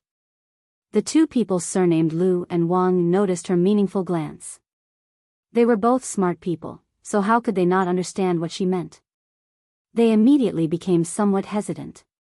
This, Mo Tienga put on a fake smile. "Fellow Taoists, we can't just eat and not work." Lu Xiangxin was fine, but Wang Xiangji's face instantly flushed upon hearing what she said. Mo Tienga glanced at the two people surnamed Yun and Lu, meaning to ask whether they would be responsible for these two people. The two people surnamed Lu and Wang hesitated. After all, although they were trying to please them, their lives were still a bit more important. Mo Tienga mocked them for wanting to take advantage of them but not wanting to take responsibility. Wang Xiangji was thin-skinned. Seeing as Mo Tienga was also a beautiful woman, mocking him to his face inevitably made him lose face. For a moment, the situation became awkward. Only the two people surnamed Yun and Lu were far away, so they didn't notice anything. Ahem. Daoist Fangzheng coughed then said, "Fellow Taoists, I'll tell you the truth. I'm already being polite by not taking their lives. I don't want to work for other people." Daoist Fangzheng was an individual cultivator. The world of individual cultivators was much crueler than that of cultivation group disciples. Generally speaking, people who didn't show enough strength wouldn't be accepted if they went on an adventure together. Right now, he was already being polite by not making things difficult for these two Bichuan court female cultivators. After all, this matter wasn't the same as agreeing to go on an adventure. The 9 of them were inadvertently tied together. Since Daoist Fangzheng already said this much, the two people surnamed Lu and Wang had nothing else to say. They glanced at each other then Lu Xiangxin said, "All right, the 4 of us will continue to search. As for the others, we won't care about them." Of course, we'll occupy the 5 elements platforms separately, so it'd be best for us to take our lives into consideration. What he said gained the approval of the other 3 people. After a brief discussion, Lu Xiangxin told the 2 people surnamed Yun and Lu. Mo Tiange wasn't interested in what they had to say. She only saw from afar that Yun Hanyan lowered her head and wiped her tears as soon as she heard what Lu Xiangxin said. It was only after Lu Xiangxin comforted her that he returned with a bitter smile. Mo Tiange didn't feel like caring about other people's business, and Daoist Fangjing naturally didn't care about this kind of youngster's pestering. The 4 of them were silent the whole way. They came down from the altar and slowly searched. Not too far from the altar, Wang Xiangji suddenly called out. Although the 4 of them were together, they were searching separately. At that moment, the other 3 people all raised their heads and looked at him. Wang Xiangji's expression was heavy as he beckoned them over. The 3 of them flew towards him. Once they arrived at Wang Xiangji's location, Mo Tiange's expression immediately darkened. It was Yan Ruoshu. Yan Ruoshu was currently lying on a 5 elements platform. Her complexion was deathly pale and she wasn't breathing at all. Mo Tiange crouched down and tried to inject her spiritual aura into Yan Ruoshu's body, but it was to no avail. She stood up and shook her head. There's no saving her. They were trapped inside this illusory formation. Although they couldn't leave, they weren't in any danger. Now that someone died, the 4 of them had grave expressions on their faces. Although this formation was an illusory formation, it could still kill people. Among the 4 of them, Mo Tiange was the only woman, so she was naturally in charge of examining the corpse. There weren't any injuries on Yan Ruoshu's body. Her clothes were intact and there were no signs of a struggle. It was as if she suddenly died here. Mo Tiange examined her carefully. In the end, she discovered that Yan Ruoshu's posture was a bit strange. Her hand was stretched to one side as if she wanted to grab something. How is it? Wang Xiangji asked anxiously. Mo Tiange didn't answer. She once again used her spiritual aura to strike the top of Yan Ruoshu's head. After a person died, their meridians became rigid and spiritual aura couldn't be injected into them. However, the top of the head was a shortcut to the dantian, so spiritual aura could still be injected into it. Several breaths later, Mo Tiange let go of her hand and stood up with a grave expression. Fellow Daoist Yi, how is it? Daoist Fangjing also asked with concern. Mo Tiange sighed and said, all of her blood essence was exhausted. Apparently, she was blinded by the illusion and couldn't struggle free in the end. Judging from Yan Ruoshu's posture, she was obviously trying to grab something, but there was nothing in front of her. That thing should be her illusion. Once she died, the illusion naturally disappeared. The other 3 people were once again silent. Lu Xiangxin and Wang Xiangji glanced at each other. Both of them saw a hint of astonishment in each other's eyes. They previously said they would die from exhaustion of their blood essence just to scare these 2 people. They never expected that such a thing would actually happen. How could they not panic? Mo Tiange muttered to herself for a while, then said, fellow Daoist, it seems fellow Daoist Yan's death happened last night, but we didn't feel anything at all. Daoist Fangjing was dumbfounded. Fellow Daoist, are you saying our lives won't be affected by other people? That's not necessarily the case. Mo Tiange took out an empty Qinkuan bag, then waved her hand to put Yan Ruoshu's corpse away. After all, the 3 of them were on the same stone platform. Maybe it's enough as long as one of them is alive. Seeing her putting Yan Ruoshu's corpse away made the other 3 people rather envious. Of course, it wasn't because they had strange hobbies, they were just envious of the things on Yan Ruoshu's body. However, they also didn't dare to offend Mo Tiange because of this. She didn't directly take the Qinkuan bag, she put the corpse away instead, most likely to give it to the other 2 female cultivators. However, this already proves that if we're confused by the illusion, it's indeed possible that we'll die from exhaustion of our blood essence. The 3 people once again fell into silence. Alright, let's not waste time here. Let's keep looking. Daoist Fangjing nodded. We should be more careful. Let's search in pairs. Although they didn't split up, they searched separately. Now, they didn't dare to split up anymore. They formed a team of 2 and slowly searched along the way. The atmosphere was depressing. Perhaps it was lucky or unlucky, but right after they searched that intersection, they suddenly heard a cry of alarm. The 4 of them looked at each other to make sure it wasn't an illusion, then they flew towards the source of the sound. They didn't fly far before Mo Tianga's sharp eyes saw Shang Ruwan's figure on a 5 elements platform. She was delighted, but she was immediately alarmed. That was indeed Shang Ruwan, but there was another person not far from her. Ah! Wang Xiangji cried out in surprise. He said in astonishment, That's fellow Daoist Yao, but why? Mo Tianga also frowned deeply. Judging from his figure, that was indeed Yao Zixio. But the strange thing was, his cultivation level was actually in the core formation realm. How was that possible? She couldn't rule out the possibility that there were some fated chances inside this illusory formation, but there was no way it could allow a cultivator to directly jump from the early stage of the foundation building realm to the core formation realm. Foundation building cultivators' dantians and meridians could only hold so much spiritual aura, but the spiritual aura of a core formation realm cultivator would increase by 1,000 times, and their dantians and meridians would need to be reshaped. Even if they had enough spiritual aura to allow a cultivator to directly jump from the early stage of the foundation building realm to the core formation realm, it would still take them 1 to 3 years to remold their bodies. Could it be an illusion?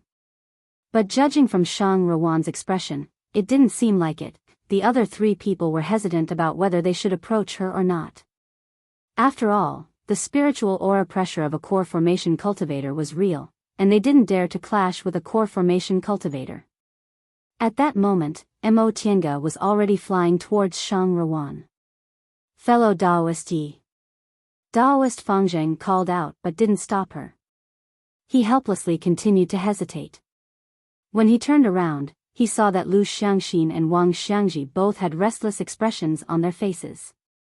Daoist Fangjing knew the situation wasn't good, so he hastily said, Fellow Daoists, do you really believe there's a way to allow someone to directly jump from the early stage of the foundation building realm to the core formation realm? Lu Xiangxin and Wang Xiangji glanced at each other then smiled perfunctorily. How could we? We're just curious. Aren't you curious? This. Daoist Fangjing's gaze wavered. How could he not be curious? As an individual cultivator, how much effort did it take for him to cultivate to the middle stage of the foundation building realm? He didn't have much time left in his lifespan, so he was eager to find fated chances to advance to the late stage and advance to the core formation realm. However, fellow Daoists, you'd better calm down. I'm curious, but how could there be such a shortcut in this world? Yesterday, we were almost deceived by that white jade snow lotus. Do you two still remember? What he said stunned the 2 of them, but they soon calmed down a bit. Daoist Fangjing said, There's no harm in watching. If there's anything wrong, it won't be too late to leave. On the other side, Mo Tianga flew to Shang Ruwan's side then called out softly, Big Sister Shang, are you alright?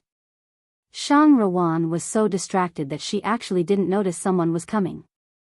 Now that she saw Mo Tianga, she immediately grabbed Mo Tianga's hand and said with a panicked expression, Little sister Yi, Big sister, don't panic. Seeing that Shang Ruwan couldn't even speak properly, Mo Tianga hastily comforted her. Tell me what happened first. Was that your husband? Shang Ruwan nodded absent-mindedly. After taking a deep breath, she was finally able to speak smoothly. Yes, that was Big Brother Xiao. What happened to you in the end? We looked for you for a whole day yesterday, but we couldn't find you. Why did fellow Daoist Yao suddenly advance to the core formation realm? Shang Ruwan was sitting on the stone platform. Her forehead and cheeks were covered in sweat, but what Mo Tianga said astonished her. Yesterday? Little sister Yi, when did we arrive here? Mo Tiange wrinkled her brows slightly. Yesterday. Yesterday. Shang Ruan muttered to herself. Gradually, fear appeared on her face. No, Big Brother Xiao and we've been living here for 3 years. Mo Tiange was also terrified when she heard what he said. 3 years. The 6 of them had indeed only spent 1 night together, but why did Shang Ruan feel like 3 years had passed? Big sister Shang, calm down. Tell me slowly, what happened to you? Under Mo Tiange's reassurance, Shang Ruan finally calmed down a bit. She said slowly, after the 5 elements platforms were activated, Big Brother Xiao and I came here. We discovered that this place was full of spiritual aura and was very suitable for cultivation. It was also as beautiful as a fairyland and there was no one to disturb us. Although we couldn't go out, this place was no different from a paradise, so I suggested we stay here. At first, I felt very happy. There was no one to disturb us, we didn't need to wander around, and we didn't need to hide from other people. But Big Brother Xiao became more and more irritable. He said he'd reached a bottleneck in his cultivation. Although this place was full of spiritual aura, it wasn't helpful to his cultivation. He said he wanted to enter closed-door meditation because he wanted to become stronger. We had an argument. In a fit of anger, I ran out, but when I came back, I saw. Shang Ruan grabbed Mo Tiange's sleeve. Her tears started to fall. Little sister Yi, Big Brother Xiao must have been possessed by the devil. No, this really isn't right. Look at him. Mo Tiange raised her head and stared at Yao Zixio, who wasn't too far from her. Yao Zixio seemed to be cultivating some kind of secret technique. He was flying in midair, and his whole body was wrapped in a black substance. Sounds of wind and thunder could be faintly heard inside. 1 day, 3 years. Mo Tiange could roughly guess what happened. This life is eternal. She finally guessed a little about the meaning of the words, this life is eternal. This life is eternal, and eternity is only 1 day. This was the most frightening aspect of this illusory formation. Shang Ruan always fantasized about peaceful days. This place was like a fairyland, which triggered this thought in her.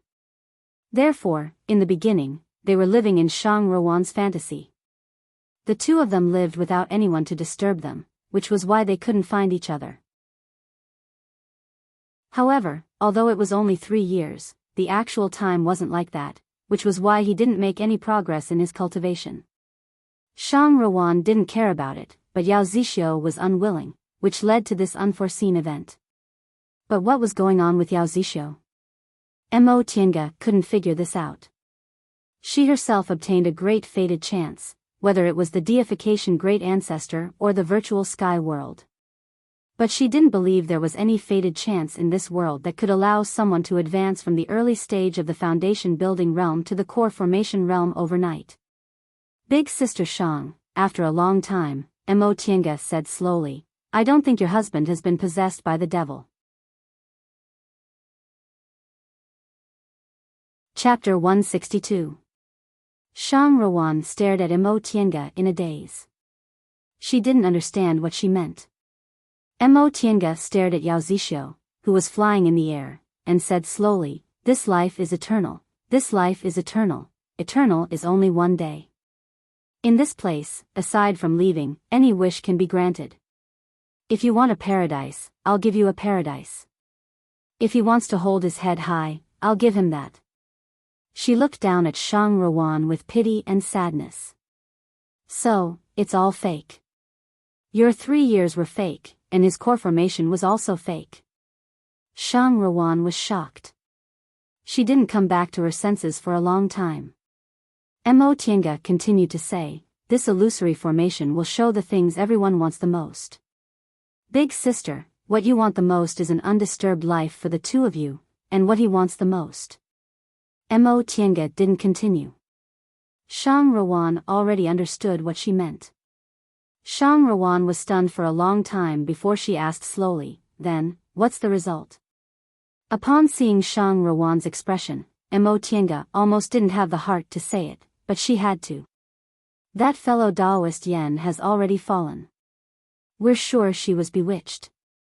She was blinded by the illusion and died because her blood essence was exhausted. Shang Ruan was shocked. She stared blankly at her husband who was entangled in the black fog in the air. She didn't say anything for a long time. Death, what he wanted the most, *****. She remembered the first time she met her father's new disciple 90 years ago. You're called Yao Zisho? Do you know who I am? Although that young boy had arrogance in his eyes, he didn't treat her like a child. Instead, he bowed cautiously. Greetings to Senior Marshal Sister. She smiled proudly and pretended to cough twice. Nodding, she said, yes, you're very polite. Eldest Marshal Brother teased her. Little Junior Marshal Brother, you're a bit older than Little Junior Marshal Sister. You can just call her Junior Marshal Sister. This. The young boy looked at her and said earnestly, I entered the sect later than Senior Marshal Sister, so I should call her Senior Marshal Sister. She was so happy that she shouted at Eldest Marshal Brother, yes, Senior Marshal Sister. She turned around and patted her small chest. Little Junior Marshal Brother, I'll protect you from now on. She remembered 70 years ago when she just built her foundation. What's so good about that kid? Listen to me obediently and marry your big brother and I. She knelt in front of her father, motionless, but she held her head high, unwilling to yield. Rebellious daughter. Her father flew into a rage and slammed his palm down on her. Her father, who was at the peak of foundation building, showed almost no mercy in this palm. She spat out a mouthful of blood and her meridians were heavily injured, but she still clenched her teeth and refused to let go. Her mother wept at the side. Just listen to your father. Obedient? No, she struggled to get up and used all her strength to kneel in front of her father. She said word by word, Father, if you force me, I will die. No one had ever dared to disobey her father like this, not even herself. But at this moment, she had no regrets. She remembered 60 years ago, when he finally reached the Zhuji phase. Father, Junior Marshal Brother has built his foundation. She happily ran into the hall. There was no joy on her father's face. Instead, he coldly said, if you hadn't secretly given him the foundation building pills you hid, how could he have built his foundation? She was stunned. She didn't understand why her father, who had already tacitly accepted this matter, would be so cold. Father, didn't you personally accept Junior Marshal Brother as your disciple? Why do you treat him? Humph. If it wasn't because his family once had a core formation cultivator and definitely had treasures, why would I accept him with his aptitude? She never expected her father to say such a thing. Father. She shouted in disbelief. You're using Junior Marshal Brother? What do you mean by using or not using? Her father's expression was indifferent. If I hadn't accepted him as my disciple, how could he have lived these several decades of good days? How could he have built his foundation? Your big brother and I still misses you. He built his foundation long ago. With his aptitude, it won't be a problem for him to advance to the middle stage of the core formation realm in a dozen or so years. You should calm down. Father, why didn't you promise me that you wouldn't force me to marry Big Brother and I? Today is different from the past. You can't be willful anymore. Her father's expression was 30% indifferent and 70% complacent.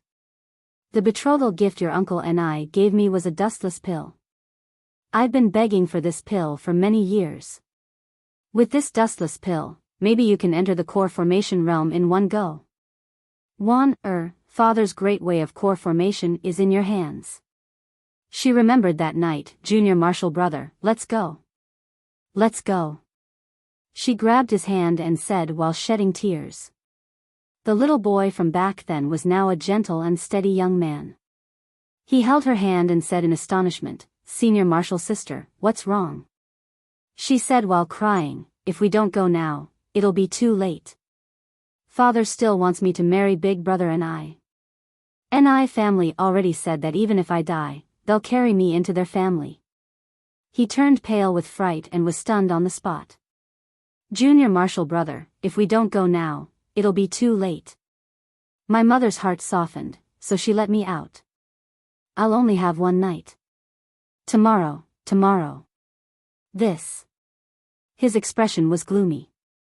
After a long time, he finally clenched his teeth and said, all right, Senior Marshall sister, let's go. We'll go far away and never let them find us again. He said, little sister Juan, we can go back now. I can take you back now. Ha ha ha ha. In the end, he actually threw his head back and laughed heartily. His voice was incomparably arrogant.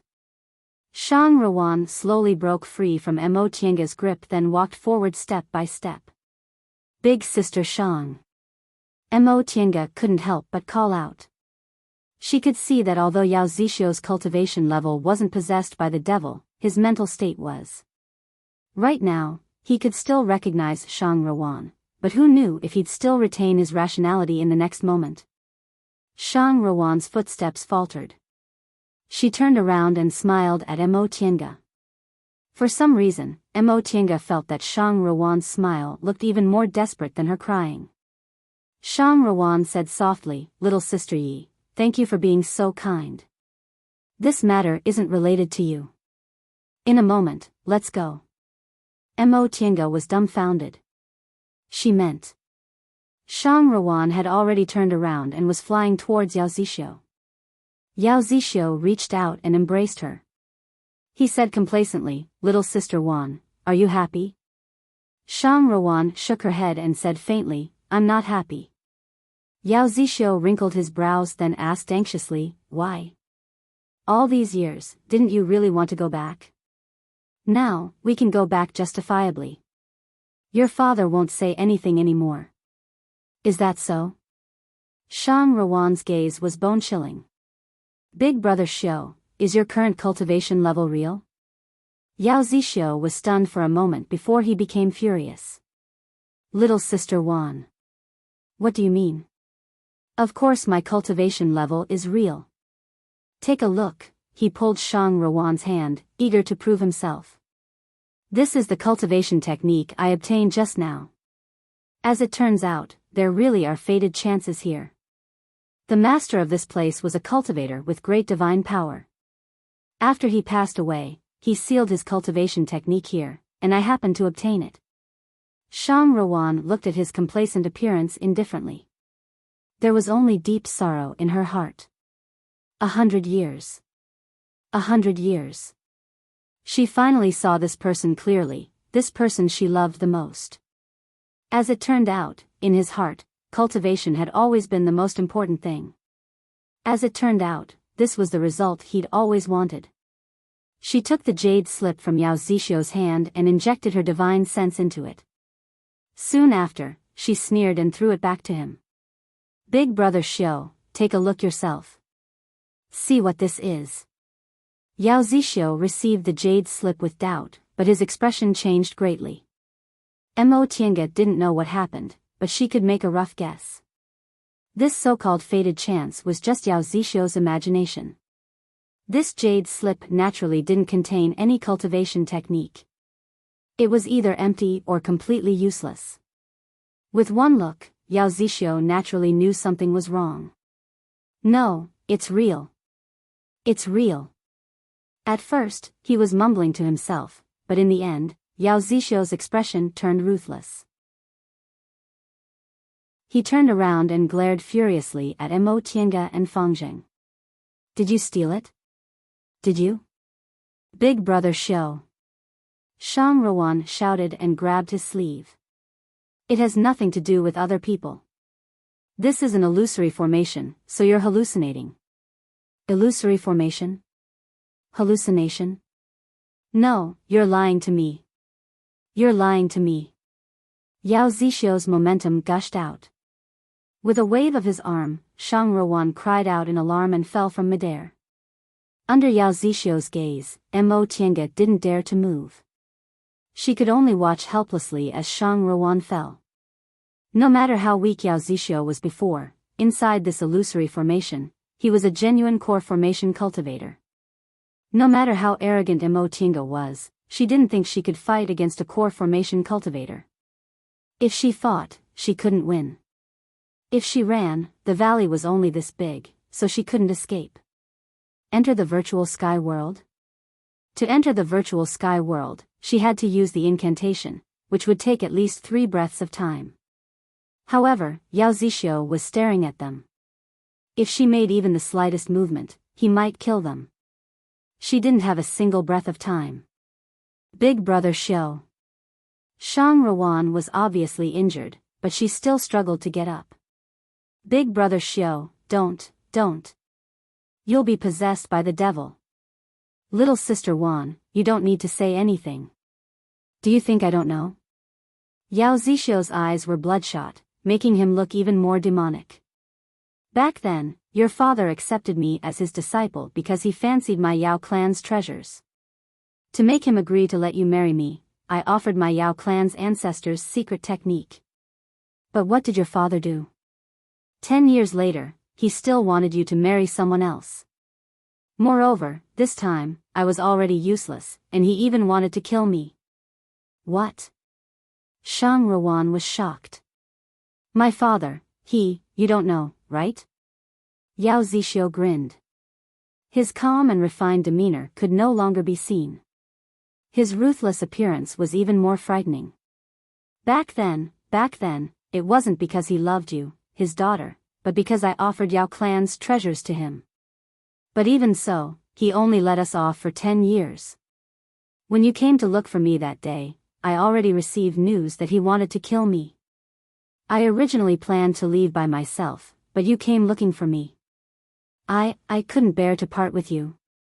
Shang Ruan's lips trembled, but she couldn't say anything. It was actually like this. No wonder he was so eager to cultivate, no wonder he probably wanted to take revenge after he formed his gold core. She suddenly burst into tears. As it turned out, there was no solution. There was no solution at all. She thought she only needed to persuade him, but it turned out he actually had this kind of reason. Even if he was willing to walk out of the illusory formation, he was still thinking about taking revenge. Little Sister Wan, Yao Zixio said softly, don't worry. For your sake, I won't take his life. It'll be enough if I just cripple his cultivation level. All these years, I've been asking around, but your father didn't succeed in forming his gold core. Retribution, this is retribution. Ha. Once he finished laughing, Yao Zixio shifted his gaze towards Mo Tiange and Daoist Fangzheng. He said slowly, I'll start with the 2 of you. Come, let me see your skills.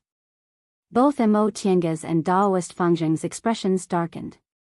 Each of them held their magic tools or magic weapons tightly. Yao Zixio seemed like a cat teasing a mouse. He didn't attack right away, as if he was really waiting to see their skills. After a moment of silence, Mo Tiange said, Fellow Daoist Yao, you don't believe this is an illusory formation? I believe it.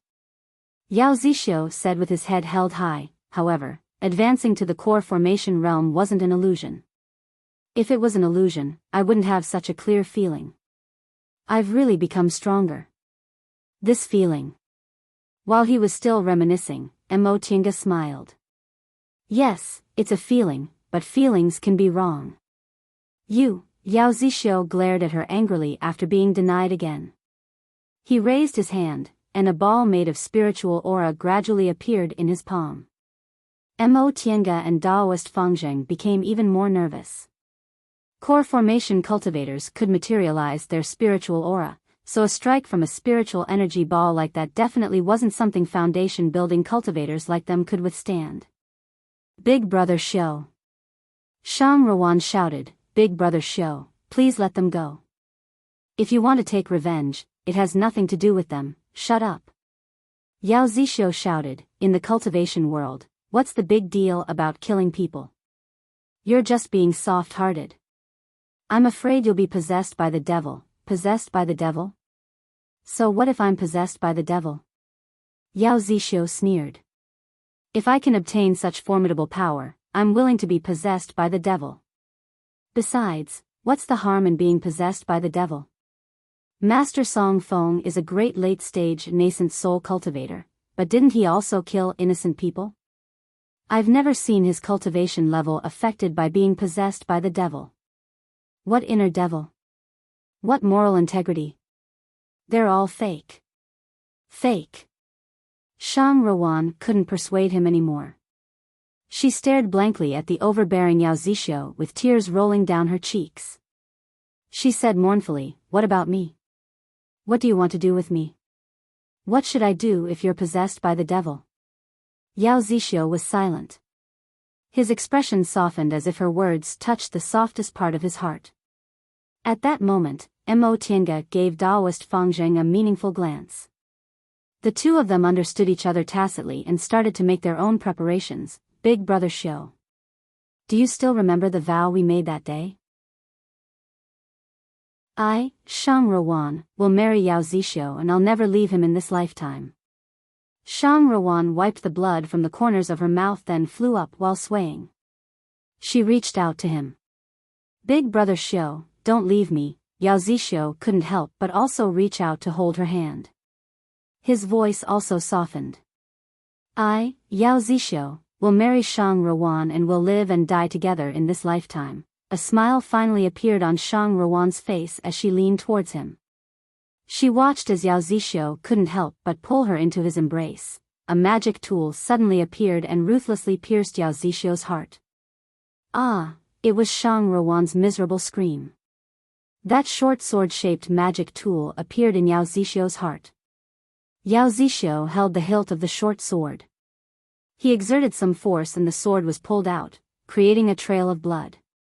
He swayed, but he still managed to stand firm. He stared at Shang Ruan, who fell on a 5 elements platform after he swung his arm. His anger soared and he shouted in pain, You actually want to kill me?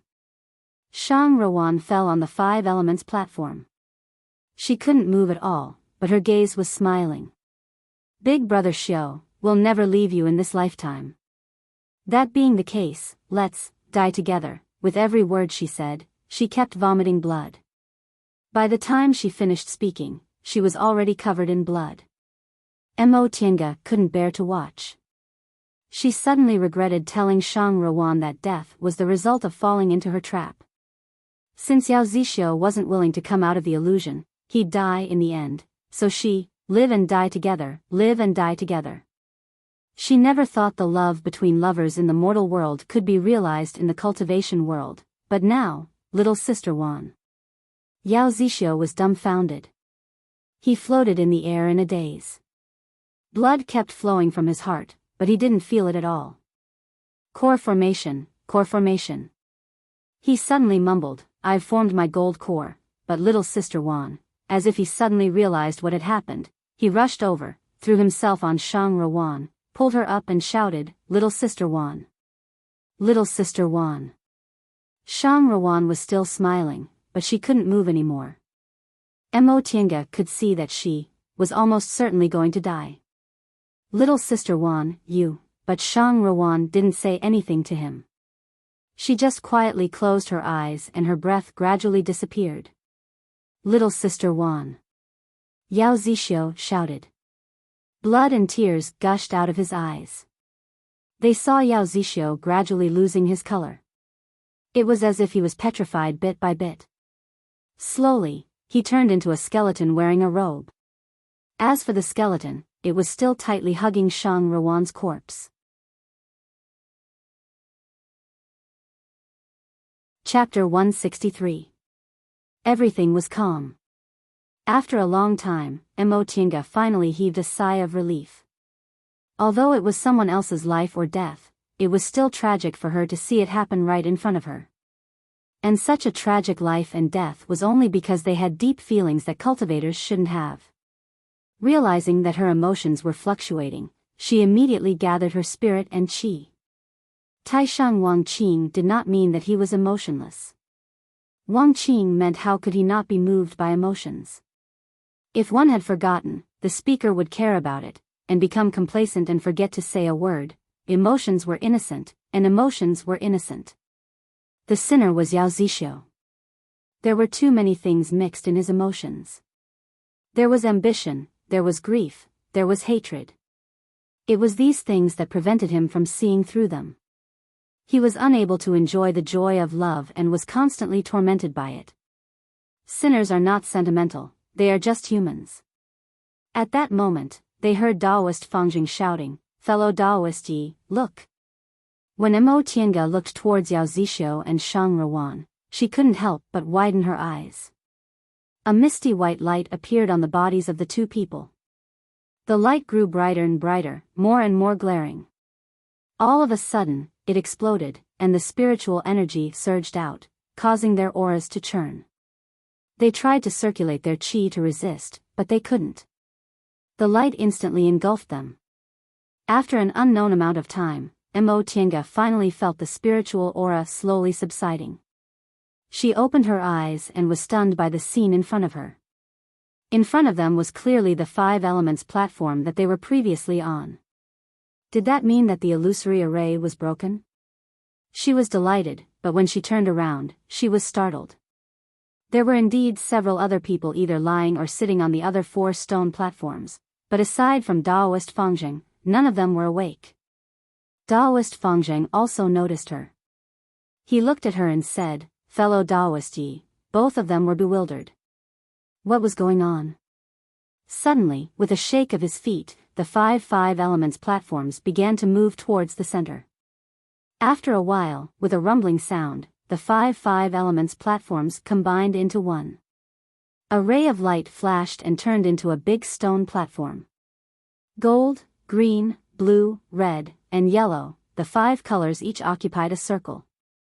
It was just like the 5 elements platform in the illusion array, but this stone platform was ridiculously big. What's going on? Daoist Fangjing looked at her. Mo Tiange didn't answer. Instead, she lowered her head to examine the other people on the ground. Aside from her and Daoist Fangjing, the other 7 people were all on the stone platforms. Even Yen Ruoshu, whose corpse she put into her Qingquan bag inside the illusory formation, was no exception. These people didn't seem to have any external injuries, but their faces were pale and they weren't breathing. Mo Tiange stretched out her hand to feel Yen Ruoshu and the others' pulses. Their pulses had already stopped, so she couldn't pour her spiritual aura into their bodies. She sighed. He's dead. Daoist Fangjing examined Lu Xiangxin and Wang Xiangji, then shook his head. They can't be saved. The two of them looked at each other in confusion. Since Yen Ruoshu's corpse was here, it meant that the illusion formation was a complete fake. Everything they saw and heard in the illusion array was fake. The real them had probably been on the stone platform all this time, not moving at all. But these people still died. Lu Xiangxin and Wang Xiangji were killed by Yao Zixio, who was in the core formation realm. Yen Ruoshu was bewitched by the illusions inside the illusory formation and died after her blood essence was exhausted. Mo Tiange didn't know what the two women Yun and Lu went through, but their willpower wasn't strong and they didn't get along well with each other, so it wasn't impossible for them to be bewitched together in the end. Yao Zixio was bewitched by his own inner demon and bewitched by the illusions, so Shang Ruan was killed by Yao Zixio. Mo Tiange was terrified when she thought about this. This formation was really terrifying. Everything was fake, but the deaths and injuries were real. Fellow Daoist Yi. Daoist Fangjing suddenly called out. He was examining Yao Zixio's corpse just now, but now, he was pointing at Shang Ruan. What's wrong? She seems to be alive, Daoist Fangjing said while looking at Shang Ruan. Mo Tiange was stunned. She stepped forward and touched Shang Ruan's chest. Sure enough, there was still some heat. She hastily took out several green amplifying pills, fed them to Shang Ruan and poured her spiritual aura into her body. After a long time, Shang Ruan finally groaned and woke up. Big Sister Shang. Mo Tiange called softly. Shang Ruan slowly opened her eyes. When she saw Mo Tiange, she was stunned for a moment. Little Little sister Yi, don't talk for now. Your injuries are very serious. You should adjust your breathing and heal your injuries first. Shang Ruan didn't do as Mo Tinga said. Instead, she thought for a moment as if she recalled what she experienced in the illusory formation. Her complexion suddenly paled, and she turned around. When she saw Yao Zixio lying next to her with his eyes closed, she immediately threw herself at him. Big brother Xiao. Big brother Xiao. Yao Zixio didn't respond. Daoist Fangzheng examined him just now. Yao Zixio really died in the same way Yen Ruoshu died in the illusory formation. He lost all his blood essence. Presumably, it was because he was too obsessed with his own illusions that his blood essence was sucked dry. But Mo Tiange couldn't figure out why Shang Ruan was still alive.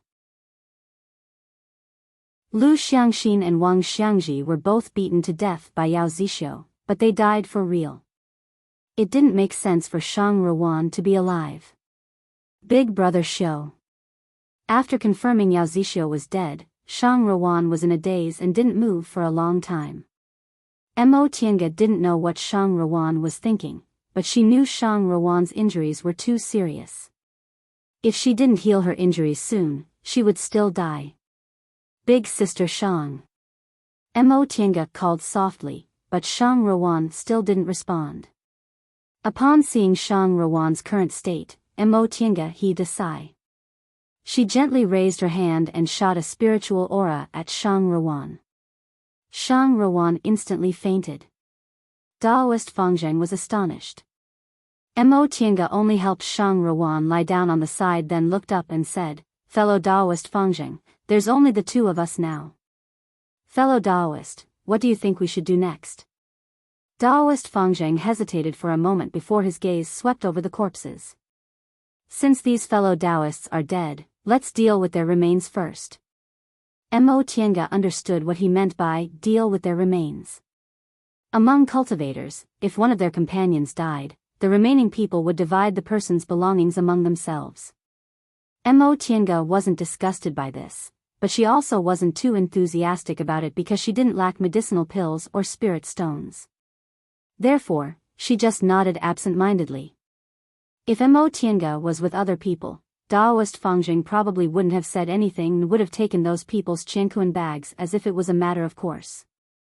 However, Daoist Fangzheng saw that Mo Tiange obviously carried the habits of elite disciples of cultivation groups and wasn't like other individual cultivators who only cared about profit. Daoist Fangzheng was also afraid of her strength, so he restrained himself a bit.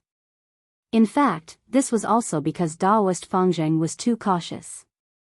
Mo Tiange was also an individual cultivator and wasn't a young miss from a cultivation group, so she was naturally used to this and basically didn't have any objections. Daoist Fangzheng took those 6 people's qiankuan bags one by one. Just as he was about to burn the corpses, he suddenly heard Mo Tiange shout and stopped. Mo Tiange said, "I'll take Yao Zixio's things. Don't burn his corpse for now." Daoist Fangzheng nodded, then put Yao Zixio's corpse on the side. He then handed Yao Zixio's qiankuan bag to her and said, "Fellow Daoist Yi, how should we divide this?" "Half each," Mo Tiange answered faintly as she put Yao Zixio's qiankuan bag into Shang Ruan's arms. Daoist Fangzheng heaved a sigh of relief upon hearing her answer. If Mo Tiange said she didn't want it, he would have been worried because that would have meant she was either too naive or her temperament wasn't compatible. Furthermore, they were on the 5 Elements platform now and hadn't reached the end of their journey yet. No matter which one it was, there might be problems if they cooperated later. The two of them finished dividing the things and burned the corpses. Daoist Fangzheng hesitated for a moment, then asked, "Fellow Daoist Yi, should we take Madame Yao with us?" Mo Tiange paused for a moment. If she was alone, she wouldn't mind taking her along. She wasn't a good person who showed excessive kindness, but she found Shang Ruan very pleasing to the eye. Nevertheless, there were only 2 of them now. She could also see that Daoist Fangzheng didn't want to take Shang Ruan with him. A seriously injured cultivator who couldn't fight would only drag them down. Mo Tiange thought for a while, then shook her head. Let's think about how to get out of here first. The illusory formation had been broken, so their thoughts were naturally useless here. However, they didn't know what would happen if they left this stone platform. Oh! Fellow Daoist Yi, look! Daoist Fangzheng shouted as he pointed towards the depths of the hall. Mo Tiange followed his finger and looked. She was instantly delighted. This place looked like a hall, but the ground was actually empty. There was only this large floating stone platform, and underneath it was a boundless void. Mo Tiange didn't know what it was. The only door in this hall was the one they came in from.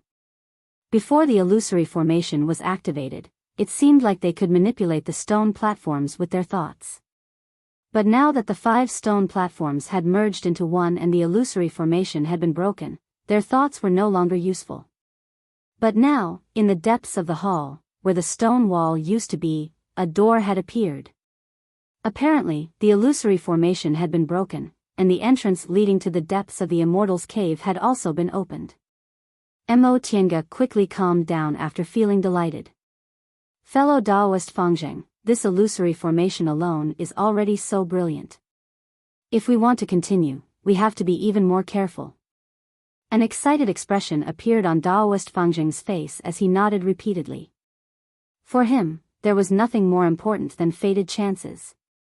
Although they didn't obtain any benefits from the illusory formation trial, the illusory formation was so powerful, so if they could find something, it definitely wouldn't be simple. Since they came this far, there was no reason to turn back. Although Mo Tiange didn't want treasures as urgently as Daoist Fangzheng, she also had no reason to retreat. It has to be said that even if Qin Shoujing had a nascent soul cultivator as an ancestor, he still had to walk his own path of cultivation. He couldn't rely on his elders for everything. If he didn't experience it himself, he would never grow under the wings of his elders. But how are we going to get there? Under the stone platform was an endless void, but they didn't know what it was. If this was a killing formation and they triggered something, Daoist Fangzheng also frowned. Among the 9 people who came here, 6 died and 1 was seriously injured. Now, only the 2 of them were still in good condition. He didn't have much time left in his lifespan. He urgently needed fated chances, but he also cherished his life even more. After thinking for a while, Daoist Fangzheng heaved a sigh. He opened the spiritual beast pouch on his waist and released a spiritual beast. It was a first-rank bird. Daoist Fangzheng stroked the bird's head, then released it, letting the bird fly into the depths of the hall according to his instructions. The bird screeched, then flapped its wings and flew in the direction he pointed. The 2 of them watched on with trepidation, but they saw the bird successfully reaching the other end of the hall and going through the door. After a while, the bird went through the door again and flew back. Daoist Fangzheng was delighted. It's very safe. Fellow Daoist Yi, let's go. Right after he said that, he took the lead and flew away. Mo Tiange looked at Shang Ruan, who was lying unconscious on the ground. She sighed, then took out a medicine bottle and put it in her pocket. She also summoned the white silk handkerchief and followed after them.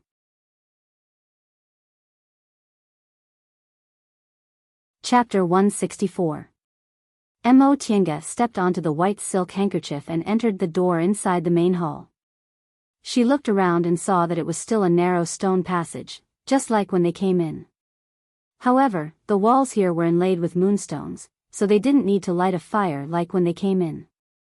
Moonstones rarely lasted for several thousand years. An immortal's cave from several thousand years ago should be as dark as the passage they first came in, so how could there still be moonstones here? Daoist Fangzheng also thought so. The 2 of them stood in front of the wall and pried off a moonstone each. This. After studying it for a while, Daoist Fangzheng said, seems to be mother moonstones. Mo Tiange was confused. Daoist Fangzheng looked carefully for a while, then nodded. Yes, there's a moonstone mine here. These are all mother moonstones, so they can last for so long. In terms of experience, Daoist Fangzheng had mingled in both the cultivation world and the secular world for several hundred years, so he naturally had a lot of experience. Upon hearing what he said, Mo Tiange nodded, then threw the Mother of Moonstone into her Qianquan bag, then continued to walk forward. Although moonstone mines were rare, they had no other use in the cultivation world except for illumination, so they weren't precious. The two of them cautiously walked on the stone slabs. Ever since they entered Kunwu, they'd encountered countless dangerous situations, so Mo Tiange had always been cautious.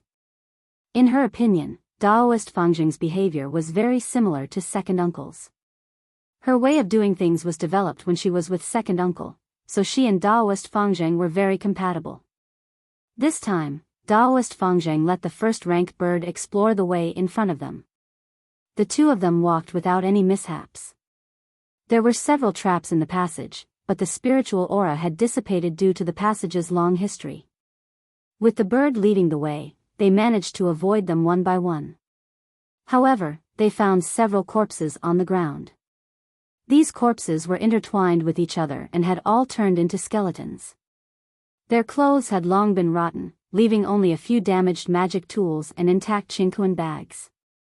Among the corpses, there were some treasures, materials, or magic weapons. Daoist Fangjing immediately looked happy and crouched down to pick them up. Mo Tiange shouted, "Fellow Daoist Fangjing, wait." Daoist Fangjing looked up at her with vigilance in his eyes. At his age, he'd gone through many adventures and seen his companions fighting over things. Now that he heard Mo Tiange shouting at him to stop, he immediately became vigilant. Based on his expression, how could Mo Tiange not guess what he meant? Nevertheless, she only said faintly, "There are so many skeletons here, and they weren't a group of people. However, all of them died here, so maybe there's some mystery behind it." Upon hearing what she said, Daoist Fangjing finally relaxed and once again looked carefully.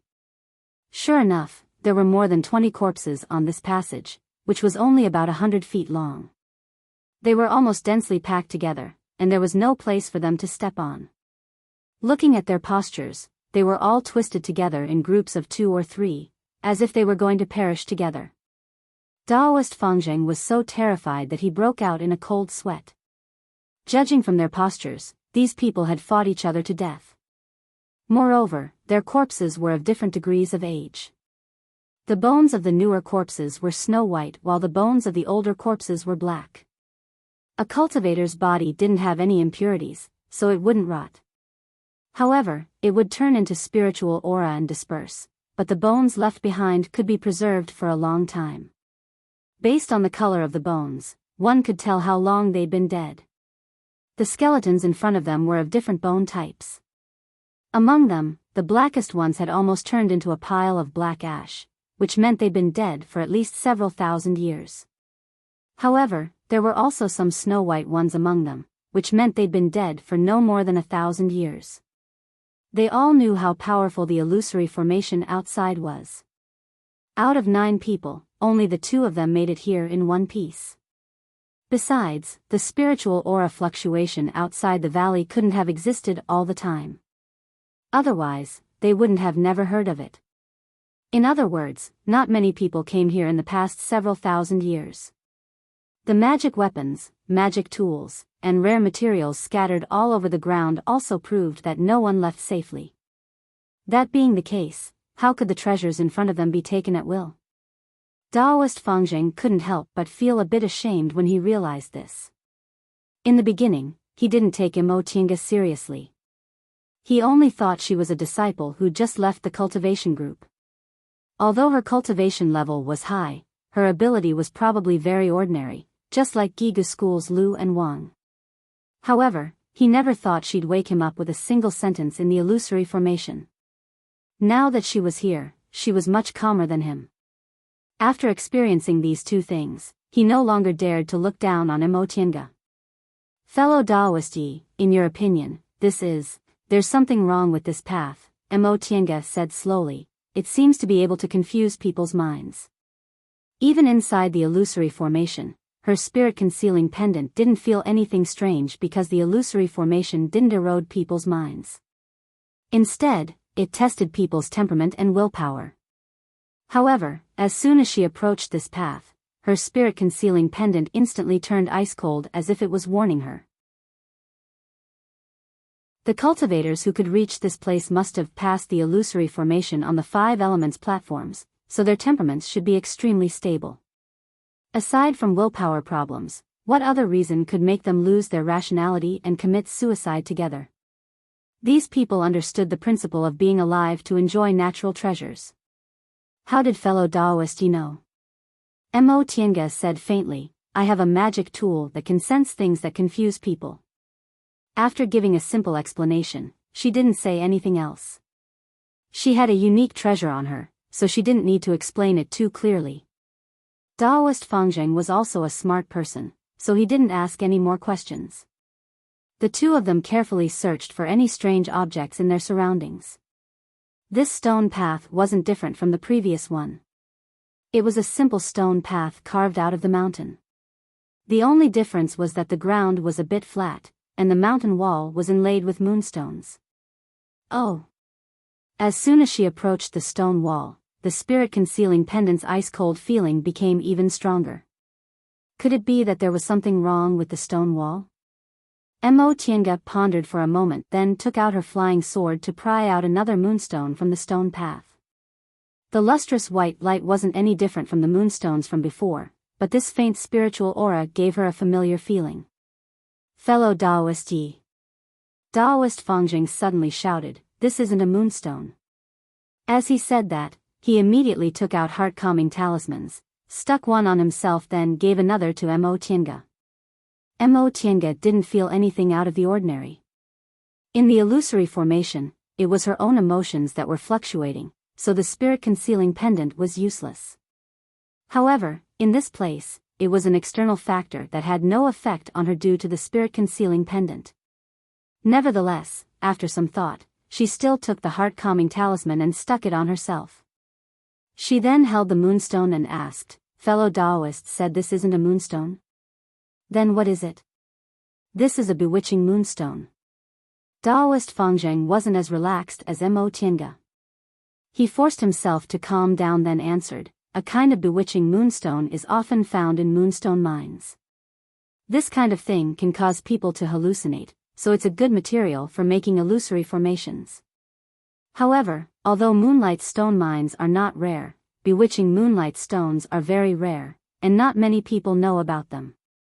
I only saw a small piece in a secret shop a few decades ago, and that small piece was auctioned for over 1,000 spirit stones.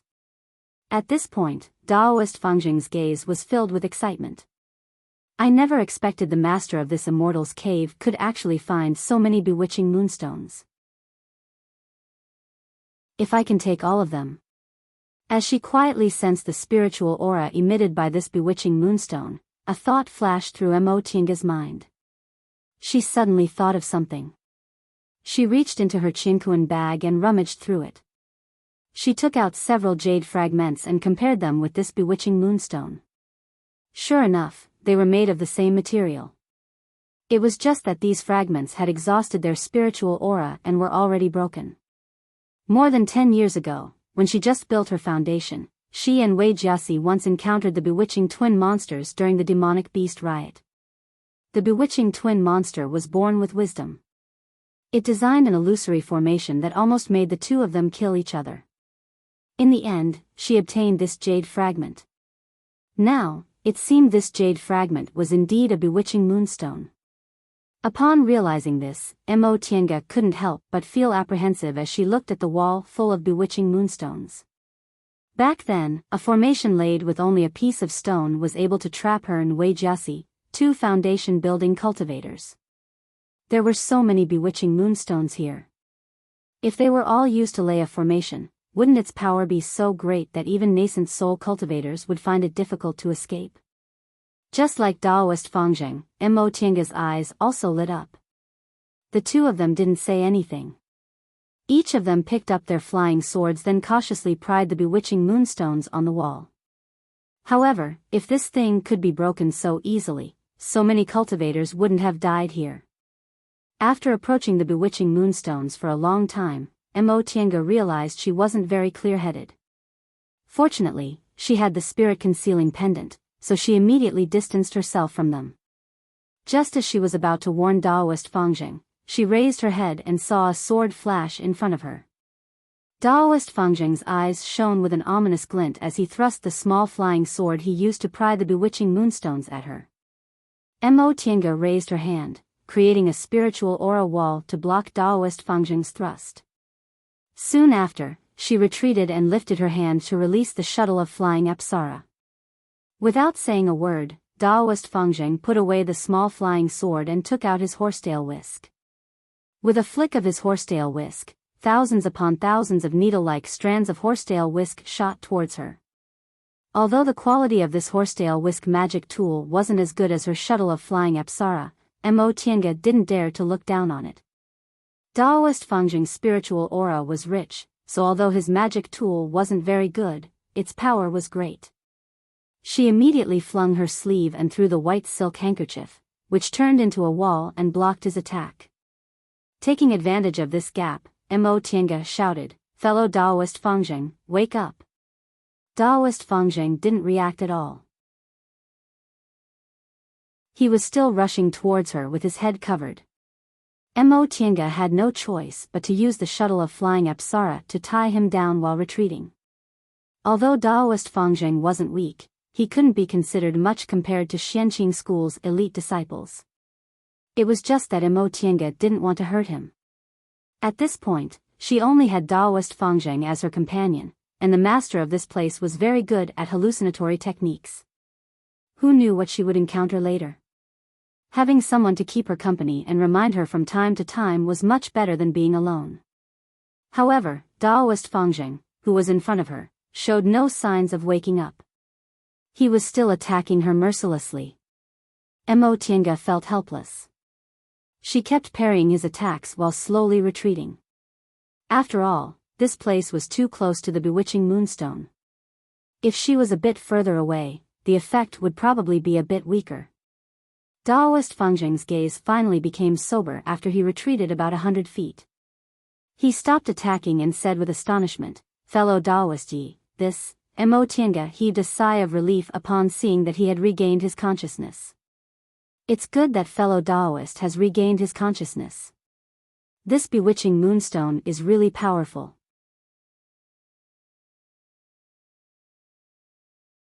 Chapter 165. Although Daoist Fangjing regained his consciousness, the problem still wasn't solved.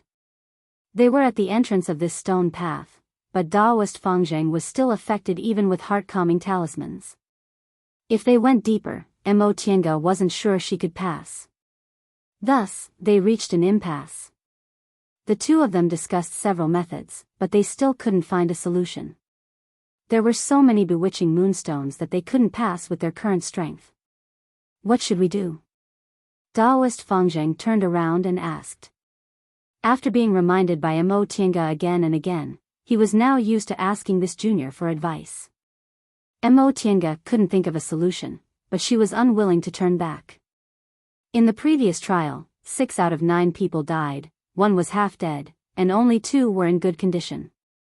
How could she be willing to turn back after paying such a price? But she wasn't strong enough. Perhaps the master of this place laid this path to stop cultivators below the core formation realm. If they forced their way through, wouldn't they lose their lives? Mo Tiange pondered for a while, then clenched her teeth. We can't take this path anymore. Fellow Daoist Fangjing, let's find another way. This. Daoist Fangjing was obviously unwilling. With a reluctant expression on his face, he looked at the bewitching moonstone's passage several times. Mo Tiange said, "With our current strength, we can't pass this path. I don't want to lose my life here." Daoist Fangjing also hesitated upon hearing that. He naturally understood that Mo Tiange was different from him. Based on the numerous treasures she had, she should be a disciple of a big cultivation group. She had such a high cultivation level at such a young age, so it wasn't worth the risk. If his companions were the same as him, they might grit their teeth and go through it together, just like the cultivators who died here. However, he couldn't summon the courage to do so without a companion. This kind of hallucinatory thing affected people's minds. It didn't mean they wouldn't kill each other if they didn't have a companion. If they lost their minds, they'd go crazy. At that time, even if there was no companion, they'd still hurt themselves. Alright, since fellow Daoist Yi said so. Daoist Fangjing finally made up his mind. Although he didn't have much time left in his lifespan, he wasn't completely hopeless. He was unwilling to die here. He thought for a while then said, but should we look for another place? Not to mention Daoist Fangjing, even Mo Tinga felt unwilling. He had nearly lost his life when he descended the valley. In the illusory formation, he had seen the others die or get heavily injured. In the end, he was unable to take another step forward. How could he be willing to give up? All right. However, fellow Daoist Fangjing, if we can't find it, it's best we leave as soon as possible. Of course, Daoist Fangjing hastily answered. This place was filled with danger. Of course, he didn't want to stay any longer. She watched as Daoist Fangjing knocked on the short passage and carefully examined it, but she just stood there and didn't move. She wondered what was wrong with the whole thing. First of all, although the spiritual qi coming from the valley was pure, it wasn't vast. If a cultivator above the core formation stage were to pass by, they wouldn't care at all. As for when they went down the valley, with their cultivation levels, they could only barely pass through, which was why aura refining cultivators were blocked outside the valley. However, if they were core formation cultivators, it would be very easy for them. Then there was the illusory formation. If a core formation cultivator went through the trial of the inner demon, even if they couldn't break the illusory formation, they would still be scared but not in danger. They definitely wouldn't end up with such a tragic outcome like the 6 dead and 1 injured core formation cultivator. Based on these previous characteristics, they came to a conclusion. Although they didn't know who left this valley behind, it was targeted at foundation building cultivators. However, foundation building cultivators simply didn't dare to step on this path. No matter how they thought about it, it didn't seem right. In that case, either this path was fake and there was another path leading to the next step, or the owner of this place was too vile and deliberately set up this trap. Once she thought up to this point, Mo Tiange once again wondered what kind of existence this valley was in the end.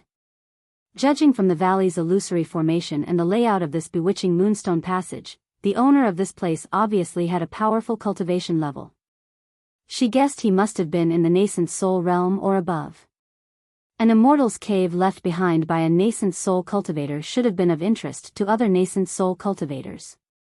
In that case, it seemed like the owner deliberately wanted to attract foundation building cultivators. Once she thought up to this point, Mo Tiange was terrified. Soon after, she recalled that this immortal's cave had obviously been empty for a long time, so there shouldn't be any sinister purpose. But how could she explain the owner's actions? What about the cultivators who died under the bewitching moonstone? Deliberately attracting foundation building cultivators and letting them die here, what benefit did the owner of this immortal's cave get? Or was it really just a vile interest? A vile interest that could cost human lives, wasn't it too cruel? Fellow Daoist Yi. Daoist Fangjing suddenly called out in surprise. Mo Tiange turned around and saw Daoist Fangjing pointing at a stone wall. Look, there's a door here. Mo Tiange walked closer to take a closer look. Sure enough, there was a fine crack on the stone wall that looked like a door. Let me try. As Daoist Fangjing said that, he retreated a little then swung his horsetail whisk. The whisk's wisps surged with spiritual aura as he struck the door with all his might. A loud noise came from the stone door, but it was easily pushed open. Mo Tiange was stunned. This seemed a bit too easy. The two of them cautiously looked inside. It seemed to be a stone room. It was smaller than the main hall, but it was a bit bigger than ordinary stone rooms in immortals' caves. It looked like a small hall. It was empty inside, with only a few stone sculptures and a few large round stones hanging from the ceiling, illuminating the entire room. Sunstone. Daoist Fangjing cried out in surprise. Sunstone? Mo Tiange was puzzled. Correct. Daoist Fangjing smiled. Fellow Daoist Yi, with these sunstones, even if we return now, this trip won't be in vain.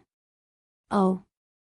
Daoist Fangjing explained, for us cultivators, moonstones are only used for illumination, just like the lamps in the mortal world.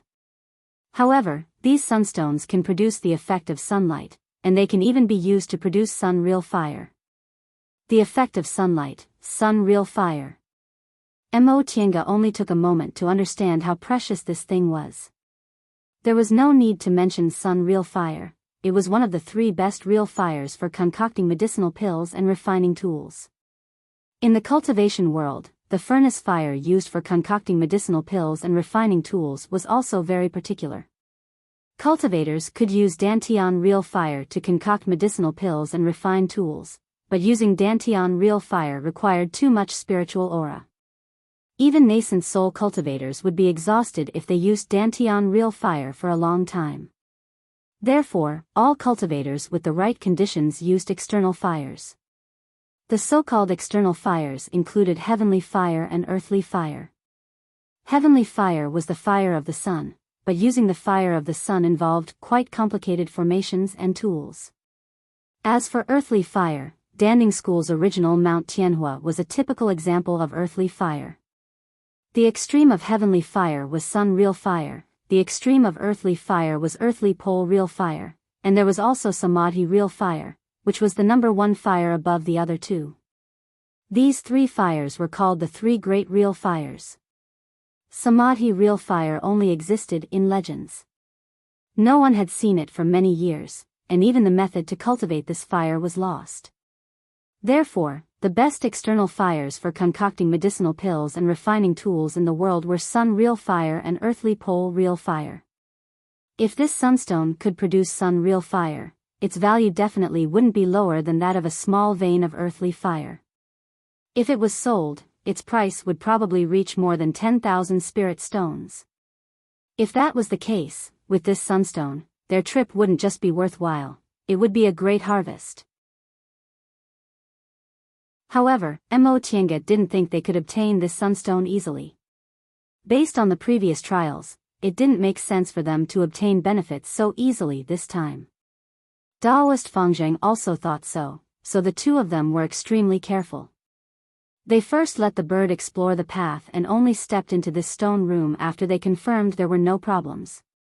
However, when they reached the stone slab at the entrance, a rumble suddenly rang out and the stone door behind them instantly dropped.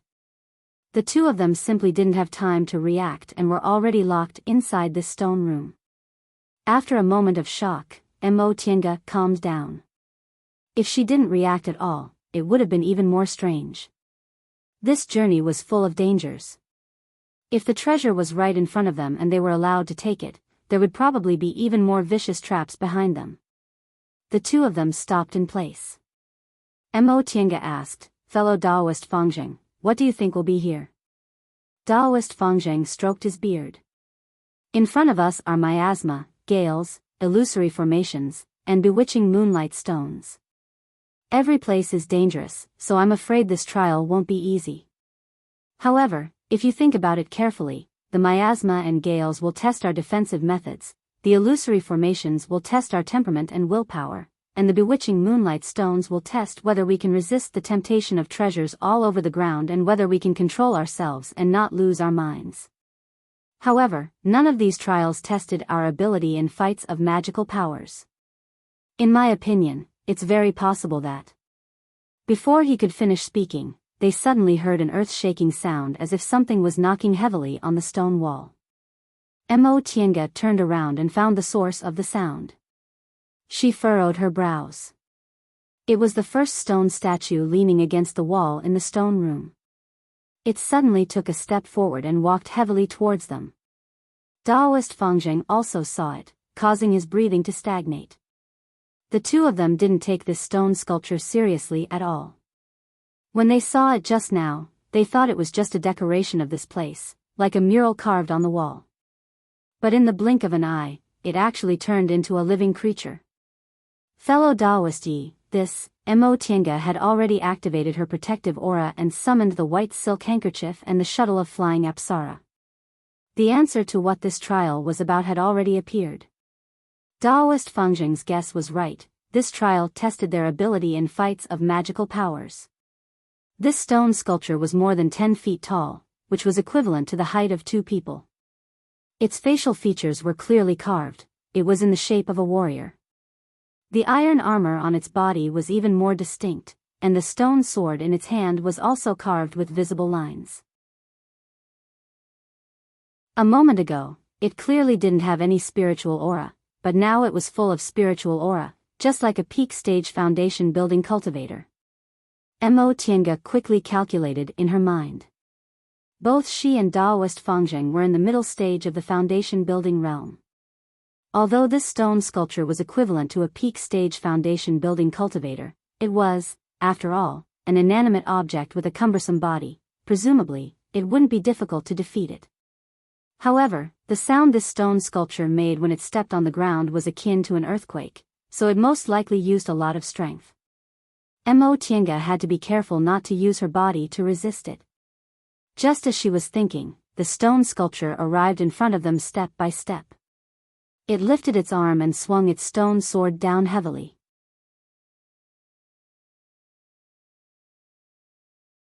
Chapter 166. Neither of them dared to fight the stone sword head-on. The moment the stone sculpture swung down, Mo Tiange and Daoist Fangjing both dodged it. With a loud rumble, the flagstones on the ground caved in and shattered. Both Mo Tiange and Daoist Fangjing's expressions changed.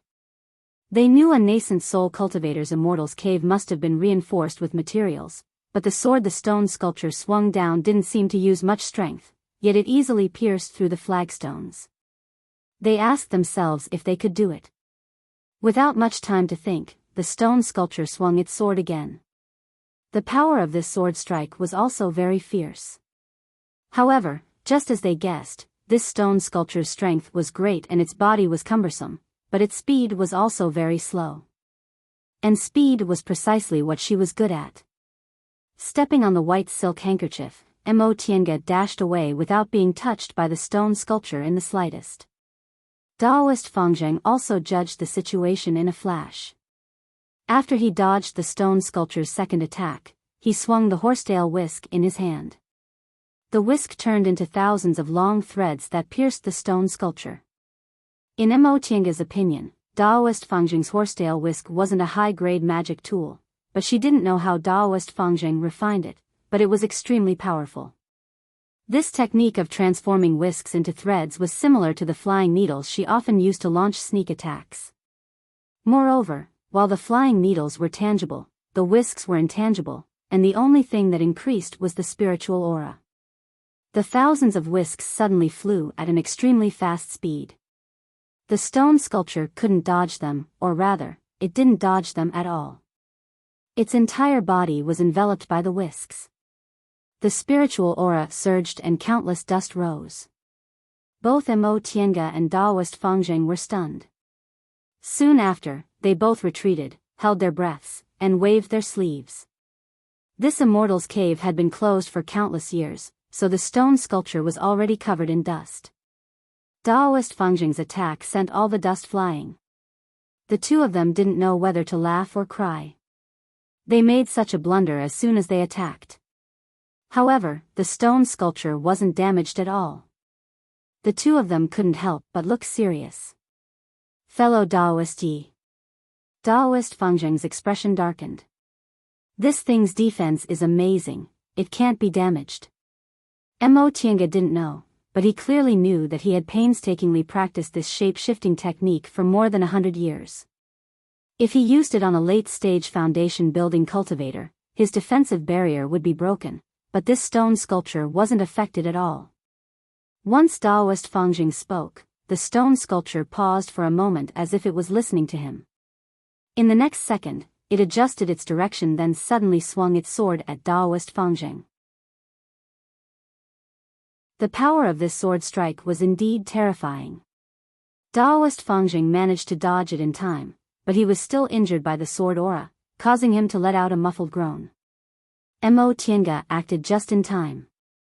The shuttle of flying Apsara transformed into several golden rays that flew towards the stone statue. After several poochie sounds, Mo Tienga's expression darkened. The flying Apsara shuttle's golden light didn't even leave a mark on the stone statue. Ever since she obtained the shuttle of flying Apsara, Mo Tienga had always relied on this magic tool. Later on, she heard from Lord Daoist Jinghe that its main material was thousand-year-old gold essence which was mixed with heavenly transformation stone, making it comparable to a magic weapon. It was a magic tool he specially made for Qin Shoujing when he built his foundation. Thousand-year-old gold essence was usually used on flying swords to increase their sharpness, so although the shuttle of flying Apsara didn't have any sharp edges, it was still very sharp. Up until now, she hadn't encountered anything that could be cut by the golden rays. Nevertheless, the shuttle of flying Apsara was completely useless against this stone statue. Mo Tienga's expression darkened.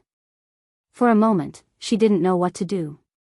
However, she suddenly heard Daoist Fangzheng, who was struggling under the stone statue's attack, shouting, "Use spells! Use spells to attack!" Mo Tienga was startled, but she immediately reacted. She withdrew the shuttle of flying Apsara, then made a hand seal to cast the cold wind spell. Stone came from earth, wood suppressed earth, wind came from wood, water came from wood. This cold wind spell was a compound spell of the 5 elements, which included water and wood elements. The stone statue's speed was originally slow, so the cold wind spell just happened to hit its weak point. Once the cold wind spell was cast, the stone statue slowed down and its speed became even slower. Although its strength and sword aura were astonishing, its speed was extremely slow. It simply couldn't hit Daoist Fangzheng's body. Daoist Fangzheng was finally able to extricate himself. Fellow Daoist Yi. Daoist Fangzheng's breathing was heavy. Obviously, his injuries weren't light. Earth suppresses water, it'd be better to directly use a wood entanglement spell to bind it. I tested it just now. Its sword aura is in a straight line, so we just need to avoid it. Mo Tienga didn't say anything and just nodded. Instead of using the cold wind spell, she clasped her hands together, condensed spiritual aura, and started to cast the high-level wood element spell, rustling fallen wood. Countless withered leaves rose, the wind whistled, and countless vines grew from the ground, binding the stone statue. Wood spiritual aura shot towards the stone statue. Under the green light that filled the sky, the stone statue was bound by the vines and couldn't budge. It wanted to brandish its sword, but the vines once again wrapped around its sword-wielding hand. Neither the horsetail whisk or the shuttle of flying Apsara could break the stone statue. Under the entanglement of wood spiritual aura, it was finally firmly restrained. But this wasn't the end. Although this stone statue was restrained by wood spiritual aura, Mo Tienga's cultivation level wasn't high enough, so she couldn't directly knock it down and could only bind it. Moreover, this stone statue's strength was astonishing, so it would take a lot of effort to bind it. Fellow Daoist Fangzheng. Mo Tienga couldn't help but furrow her brows when she sensed the spiritual aura in her body was draining like crazy. I'm consuming too much spiritual aura, I can't hold on for too long. Daoist Fangzheng also clasped his hands together and started to cast a wood element spell. With Daoist Fangzheng's support, Mo Tienga finally heaved a sigh of relief. She had never encountered an opponent who directly relied on formidable strength like this. Even though it was a stone statue without any intelligence, it was still very difficult to deal with. She recalled the time she encountered a 5th-rank double-headed eagle during the demonic beast riot. Her cultivation level was a bit lower than it was now, but she didn't feel this helpless. She couldn't blame the ancients for saying, "One strong man can defeat 10 skilled men." The hardest technique to crack was having no technique at all. Amidst the sky-filling green light, the stone statue once again turned around to listen, seemingly looking for the source of the spiritual aura. Mo Tienga's heart stirred. She raised her hand and threw the shuttle of flying Apsara again. This time, it turned into a long golden thread and shot towards the stone statue's ears. This time, the golden thread drilled into the stone statue's ears without any obstruction. With a soft rip, the stone statue's body became heavy and it stopped moving. Mo Tienga stopped casting the spell and focused on controlling the shuttle of flying Apsara. Clanging sounds rang out incessantly. A moment later, the momentum from the stone statue's body dissipated and it finally stopped moving. However, in an instant, it released a strange spiritual aura. Daoist Fangjing finally caught his breath. He asked, "Fellow Daoist Yi, how did you know its weakness was its ears?" Mo Tienga wiped the sweat on her face and answered, "Fellow Daoist, did you notice? Before it makes a move, it always listens first." "I see." Daoist Fangjing sighed in admiration. He thought in his heart that women were indeed more meticulous. Although he noticed something was wrong, he didn't expect this to be its weakness. Mo Tienga put away the shuttle of flying Apsara and the white silk handkerchief, then looked at Daoist Fangjing. "Fellow Daoist, how's your injury?" Daoist Fangjing hastily swallowed a medicinal pill, then shook his head. "It's nothing. It's just a small injury." Mo Tienga didn't ask any more. She walked forward, then crouched down to examine the stone statue. When she was controlling the shuttle of flying Apsara, she sensed that the inside of the stone statue wasn't made of stone like the outside. However, no matter how she looked at it, it was a whole piece of stone without any cracks. After Daoist Fangjing took the medicinal pill, he also walked towards her and said, "That's strange. This stone is so hard, how can we open it?" Mo Tienga tilted her head and pondered for a moment, then she started to feel the stone statue's head. There weren't any connecting gaps, but there were traces of casting. In other words, this stone statue could actually be melted? She wondered what kind of real fire would be needed to melt such a hard stone. Could this be the art of engineering? She muttered to herself. The art of engineering had been lost in the cultivation world for a long time. She only heard that some people could make aura refining puppets to guard mansions and serve tea, but their fighting abilities were weak. This stone statue obviously didn't have any external spiritual aura supporting it, but its cultivation level was in the peak stage of the foundation building realm. If it was the art of engineering, wouldn't it have been lost a long time ago? Fellow Daoist Yi also knows about the art of engineering? Daoist Fangjing asked curiously. Mo Tienga raised her head. "I read about it in a book." Could it be that Daoist Fangjing knows about this technique? Daoist Fangjing smiled bitterly. "Of course not. The art of engineering has long been lost. I'm just an individual cultivator, how could I possibly learn it? It's just that I'm an old man who's lived for a long time, so I've heard a lot. I've also heard a bit about the art of engineering." "Oh. Then what does fellow Daoist think about this stone statue? Is it the art of engineering?" "It's very similar." Daoist Fangjing nodded. Cultivators can also use spiritual aura to control puppets. That's not the art of engineering, but this thing can move freely without an owner, so it should be the art of engineering. Mo Tienga also thought the same. In that case, didn't the master of this place know the real art of engineering? After staring at the stone sculpture for a long time, Mo Tienga finally said, "Fellow Daoist Fangjing, I want this thing. If there's anything else later, you can choose first. What do you think?" "This." Daoist Fangjing hesitated. He naturally also wanted this stone sculpture. If he brought it out, he could sell it to cultivation clans or cultivation groups. For people who wanted to study the art of engineering, a peak stage foundation building puppet should be worth at least several thousand spirit stones, right? However, when he saw how determined Mo Tienga was, he nodded without hesitation. Firstly, he didn't want to offend her. Secondly, she promised him some benefits, so he'd only lose some spirit stones. "Alright, this thing isn't very useful to me. If fellow Daoist Yi wants it, I'll give it to you." Mo Tienga smiled, then put the stone sculpture into her Qingkuan bag. "Thank you. I'll definitely keep my promise. If there are treasures later, fellow Daoist can take more." Daoist Fangjing smiled. Just as he was about to say something polite, his expression suddenly changed. He looked behind Mo Tiange and said, "Fellow Daoist Yi, look." Upon hearing Daoist Fangjing's cry of alarm, Mo Tiange turned around and her expression also changed. All of a sudden, the other stone sculptures started to move. 1, 2, 3, 4, 5. 5 stone sculptures. The 2 of them were deathly pale. Even though they already knew the weaknesses of the stone sculptures, there were still too many of them. Mo Tiange didn't have much time to think. She flew up and stopped in midair. The shuttle of flying Apsara turned into a golden ray and went straight for the ears of one of the stone sculptures. That stone sculpture paused, then raised its sword. Its sword aura soared to the sky and blocked the golden ray. Mo Tiange clenched her teeth.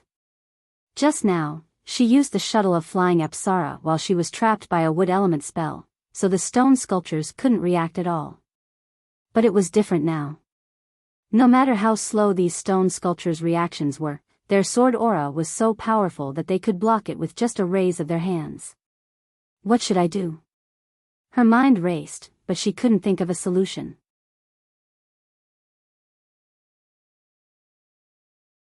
Chapter 167.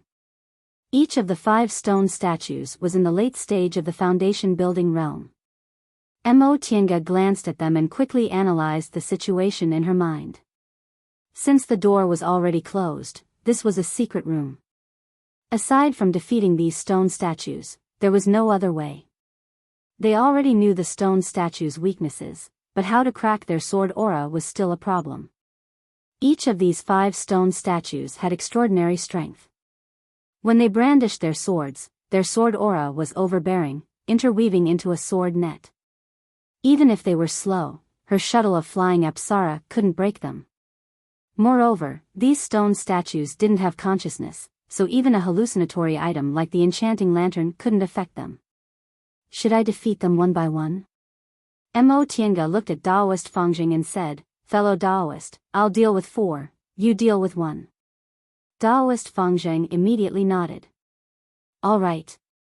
If it was one-on-one, even if their cultivation levels were slightly lower, it wouldn't be too difficult to kill them if they knew their weaknesses. After reaching an agreement with Daoist Fangjing, Mo Tiange stood in midair, took out a talisman from her Qingquan bag and sighed. As the advanced inner disciple of a nascent soul cultivator, how could she not have any treasures?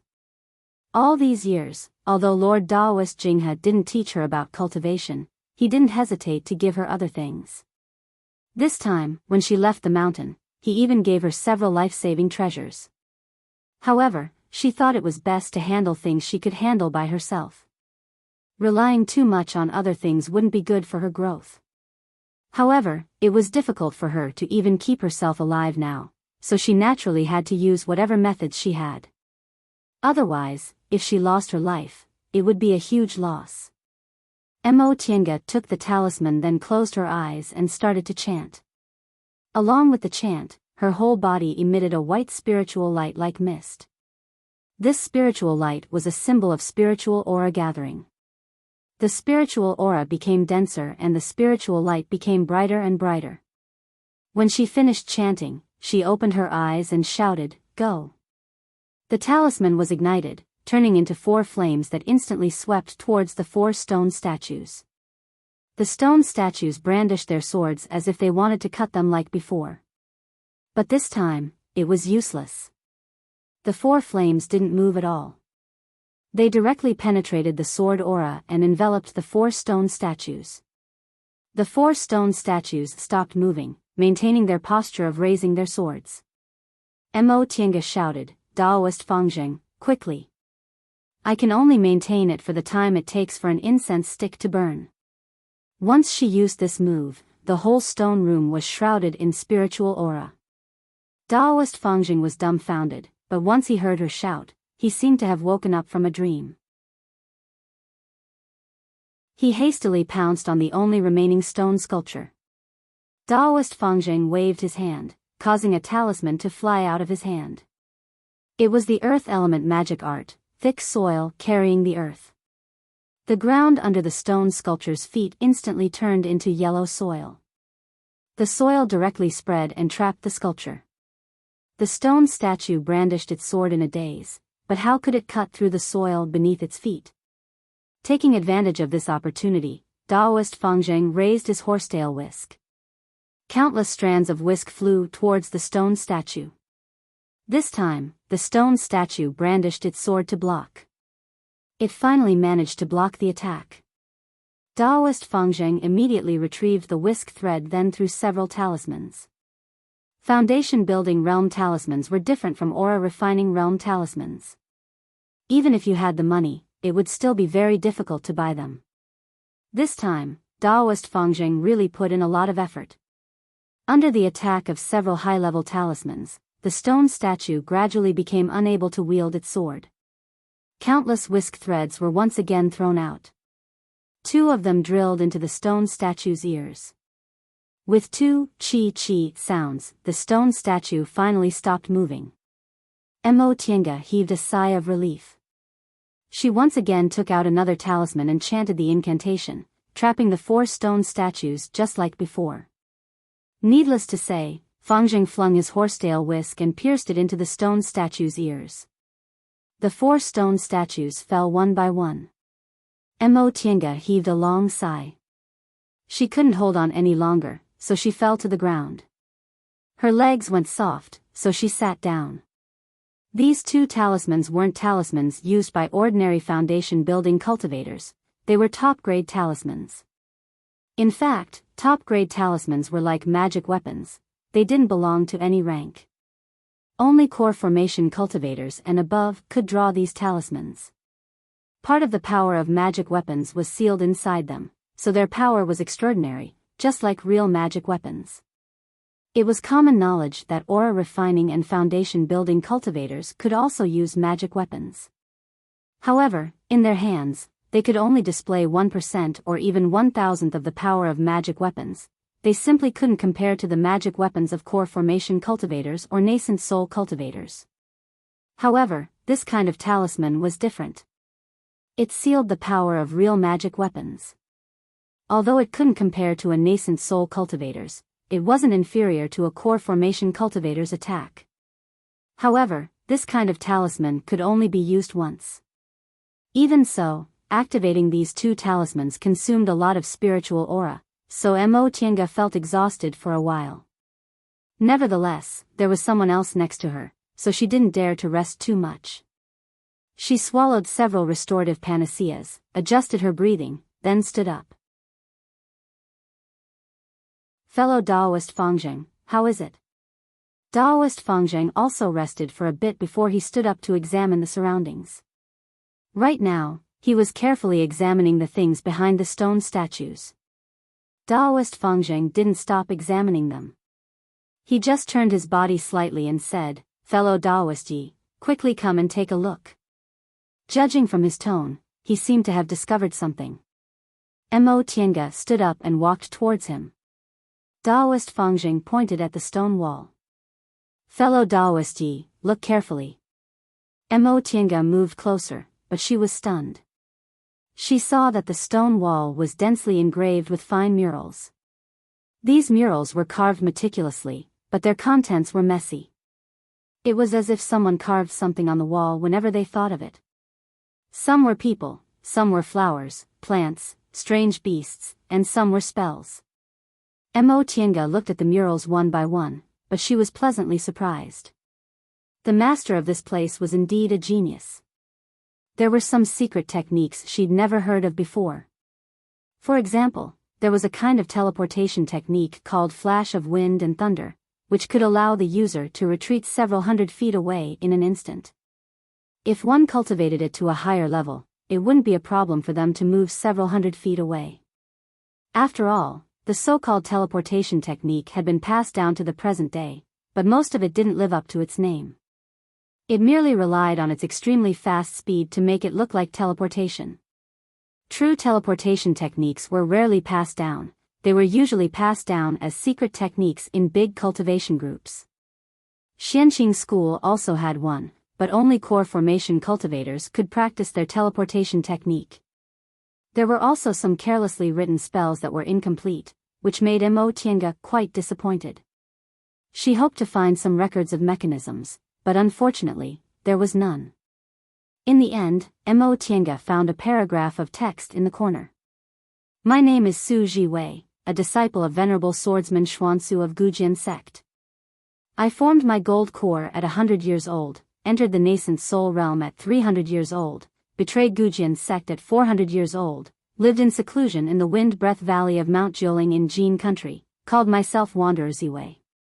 I've lived here in seclusion for 1,000 years, never taking even half a step into Kunwu. Every time I think about the first half of my life, I'm filled with pain and regret. I couldn't see Xylan one last time before I passed away. My 1,000-year regret, the engravings at the end were messy. Mo Tienga carefully examined them and found that they were the two words Xylan written over and over again. Xylan, this was obviously a name, and it sounded like it belonged to a woman. Wanderer Ziwei didn't mention this name in the other murals, but in this monologue, he repeatedly mentioned it. Judging from his tone, he seemed to miss this person very much, but he didn't dare to mention it. It wasn't until he passed away that he couldn't help but write it down. After reading this paragraph, Mo Tienga couldn't help but feel puzzled. This Wanderer Ziwei. Since he was a disciple of Gujin's sect and he formed his nascent soul at such a young age, why did he betray the sect? For a big cultivation group like Gujin's sect, betraying the sect was a very serious matter. Even if there was a conflict, since he was already in the nascent soul realm, he could have left the mountain and become an elder in name. There was no need for him to betray the sect.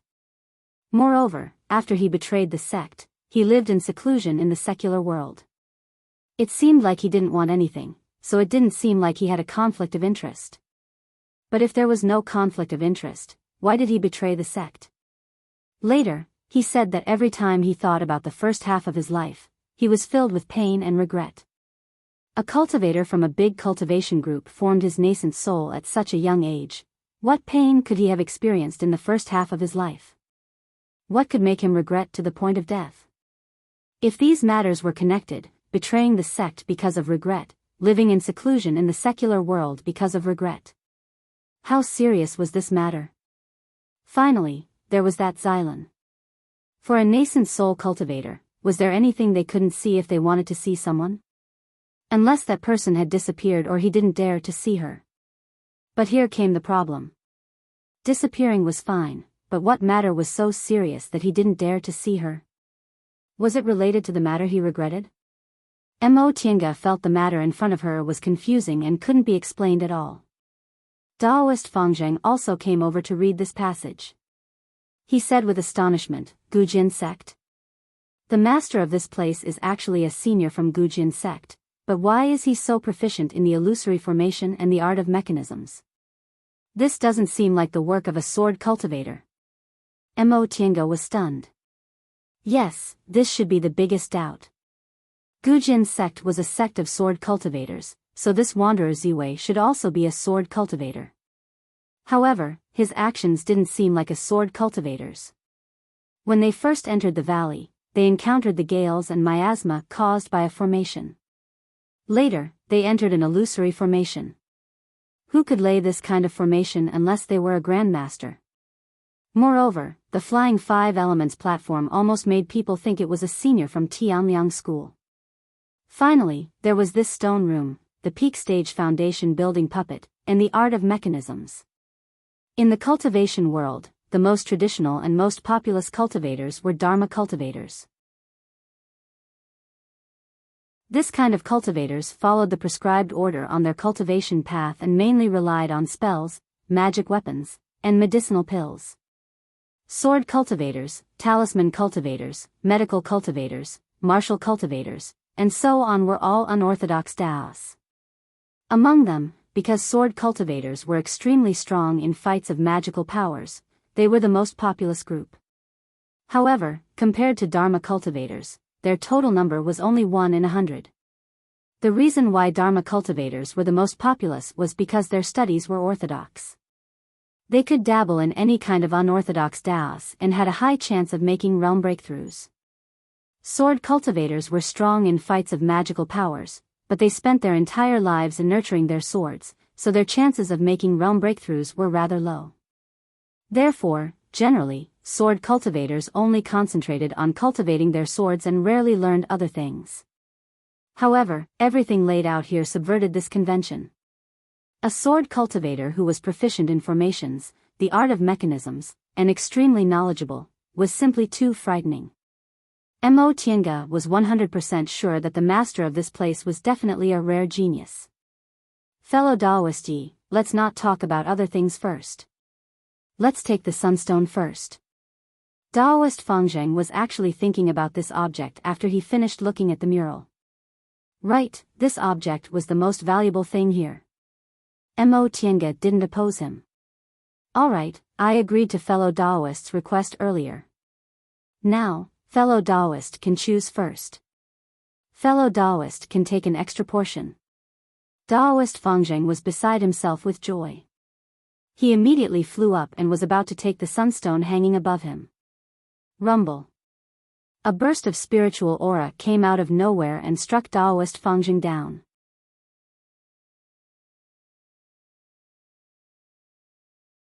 Chapter 168.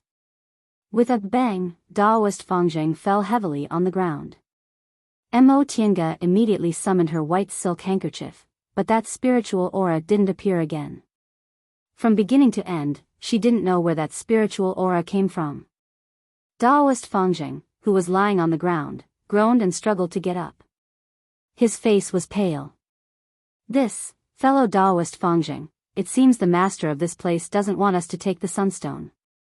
After confirming there was no danger, Mo Tiange put down her magic weapon and slowly scanned the stone room.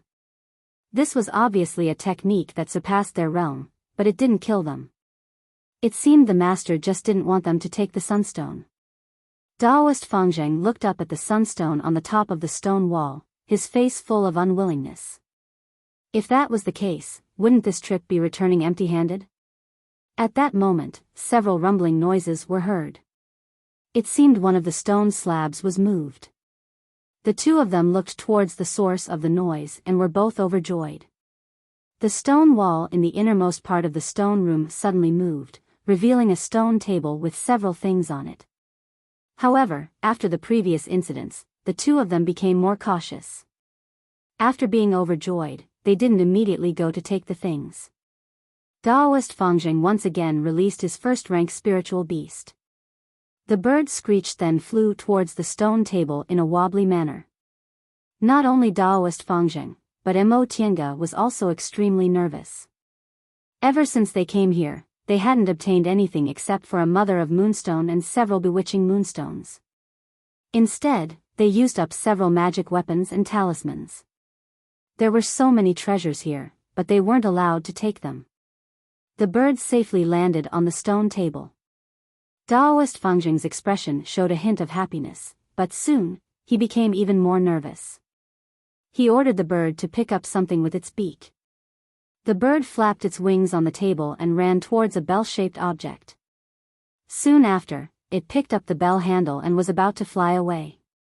Bang! The smoke that came out of nowhere suddenly dispersed, and a spiritual aura suddenly sprang out. Mo Tiange was about to use her protective aura, but in an instant, she lost control of the spiritual aura in her body and couldn't move. At that moment, a deep and dignified voice rang out in the stone room. Junior, who came to my Ziwei's immortal's cave? Mo Tiange was stunned. Could it be? Daoist Fangzheng finally regained his composure. He answered first, Junior Fangzheng, a little individual cultivator. Greetings to Senior Ziwei. After a nascent soul cultivator passed away in meditation, he would cut off a part of his divine sense and store it somewhere. Presumably, this could only be done by the master of this place, the nascent soul cultivator who called himself Wanderer Ziwei.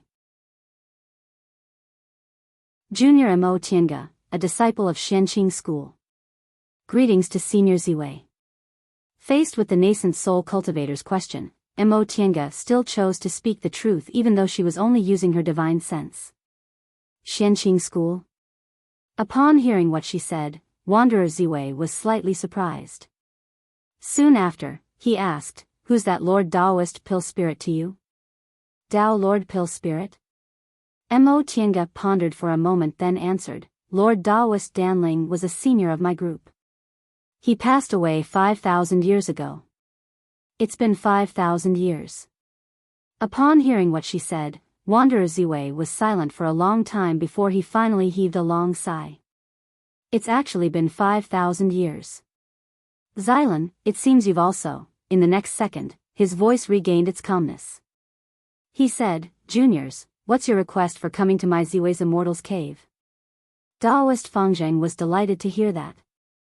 Just as he was about to speak, Mo Tiange beat him to it.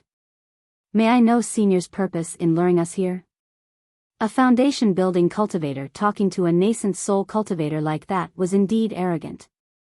Afraid Mo Tiange would say something wrong, Daoist Fangzheng hastily said in a low voice, "Fellow Daoist, don't talk nonsense." Mo Tiange remained unmoved. She dared to say that because she knew Wanderer Ziwei wouldn't get angry. Sure enough, in the next second, Wanderer Ziwei smiled. "Junior, you're really quick-witted. You're right, I indeed led you here on purpose." "What's Senior's purpose?" Wanderer Ziwei didn't answer but asked instead, "Juniors, what do you think of my Immortal's Cave?" This time, Daoist Fangzheng answered first. "Senior's Immortal's Cave is worthy of being a nascent soul cultivator's Immortal's Cave. There are layers of formations and a lot of treasures." "Formations, treasures." Wanderer Ziwei repeated then suddenly asked, "Then do you want to get them?" Daoist Fangzheng was both surprised and delighted, but he didn't dare to be rude. He cast a glance at Mo Tiange then answered, "Of course. But with Senior's abilities, we don't have a choice." "Hee, Junior, you're quite slippery." Wanderer Ziwei dismissed them with a smile. "Don't worry, I'm not a cruel person. If you honestly answer me, I naturally won't hurt you." What he said made Mo Tiange secretly criticize him. Not a cruel person? They haven't even entered this Immortal's Cave, but out of the 9 people, only the 2 of them are still in good condition. Daoist Fangzheng is also injured from head to toe. He's still not a cruel person. Do you have any objections? Wanderer Ziwei's voice suddenly sounded as if it was right next to her ear. Mo Tiange was startled. Could it be that Wanderer Ziwei can read minds? Mind reading? More or less. Before she could finish her question, Wanderer Ziwei already said, "When I was alive, I once tried to advance to the deification realm. Although I failed, I possessed part of a deification cultivator's abilities. Mind reading is one of them." Mo Tiange was stunned. That seemed to be the case. When she was with Yuan Bao and Zhong Muling, she had a vague feeling that she couldn't hide anything. It was slightly different from the feeling when she couldn't help but tell the truth when she was under spiritual aura pressure. In that case, didn't this mean that Wanderer Ziwei had already reached the peak of the nascent soul realm?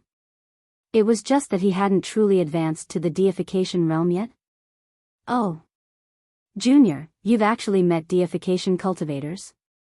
An invisible spiritual aura circled around Mo Tiange and she asked. Mo Tiange was startled. She hastily concealed her spirit and chi to prevent herself from letting her imagination run wild. Mind reading. If I overthink it, won't I let others know everything? Just as she thought about that, before she could say anything, she heard Wanderer Ziwei say with a smile, "Junior, don't panic. Mind reading has to be actively used, so I won't use it on you. You can take your time and tell me." What he said sounded rather amiable. Mo Tiange heaved a sigh of relief, but she was still worried. She answered, "Yes, Junior indeed had the honor of meeting deification seniors." "Oh. What were the names of those 2 people? How did you meet them?" "One of them was surnamed Zhong, and his name was Muling. The other was called Daoist Yuan Bao, but I don't know if that's his real name or his Daoist name." Zhong Muling, Yuan Bao. The voice murmured, "They've actually reached the deification realm." Mo Tiange was surprised. "Senior knows these 2 deification seniors?" "Sort of." Wanderer Ziwei said faintly, they're cultivators from the same era as me, but they came from Yunzhong and aren't cultivators from the celestial pole. Mo Tiange also knew about this. Yuan Bao once told her a lot about them. They were originally cultivators from Yunzhong, but later on, they wandered around and arrived in the celestial pole. After they advanced to the deification realm, they had no fixed abode and could only wander around the virtual sky world. Alright, Junior, tell me, how are they doing? They're very well. Based on what he said, there seemed to be no old grudges between Zhong Muling and Yuan Bao, so Mo Tiange felt relieved. During the demonic beast riot last time, Junior accidentally broke into the two deification seniors' immortals' caves and was saved by them. That's how I met them. After Junior recovered, I left. It seems they came here to travel. Wanderer Ziwei didn't say anything for a long time. After a long time, he finally heaved a deep sigh. Hearing about my old friends made me sigh with emotion. Junior, since you and my old friends are old friends, I won't make things difficult for you. To tell you the truth, in these 5,000 years, every once in a while, I would weaken the formation and release spiritual qi to lure Foundation establishment cultivators like you to come here.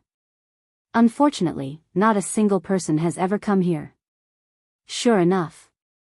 Mo Tiange had long expected this, but she didn't know why Wanderer Ziwei didn't lure core formation or nascent soul cultivators here. I had a lifelong regret that I couldn't resolve before I passed away, so I sealed my divine sense in my immortal's cave. If someone passed the test and reached this place, they could come out and meet me.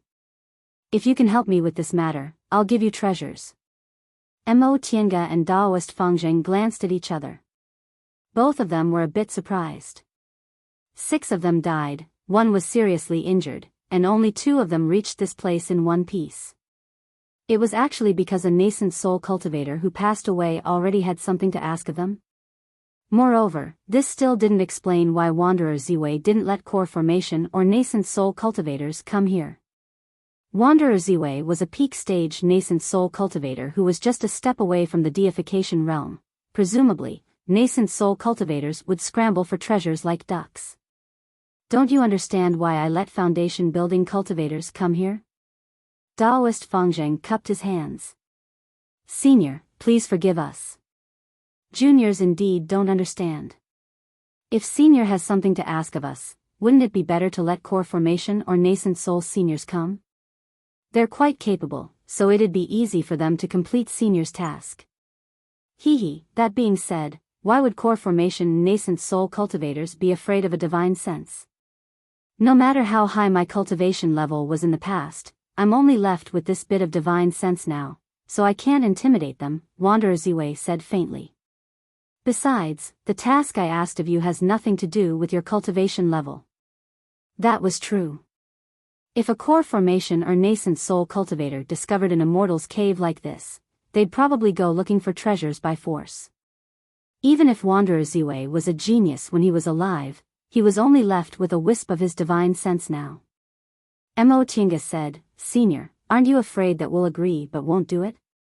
Perhaps Junior will go back to my school and inform my masters, then order them to come here and look for treasures. Ha! Little girl, you're quite bold, Wanderer Ziwei said with a smile. However, in the next second, his voice turned cold.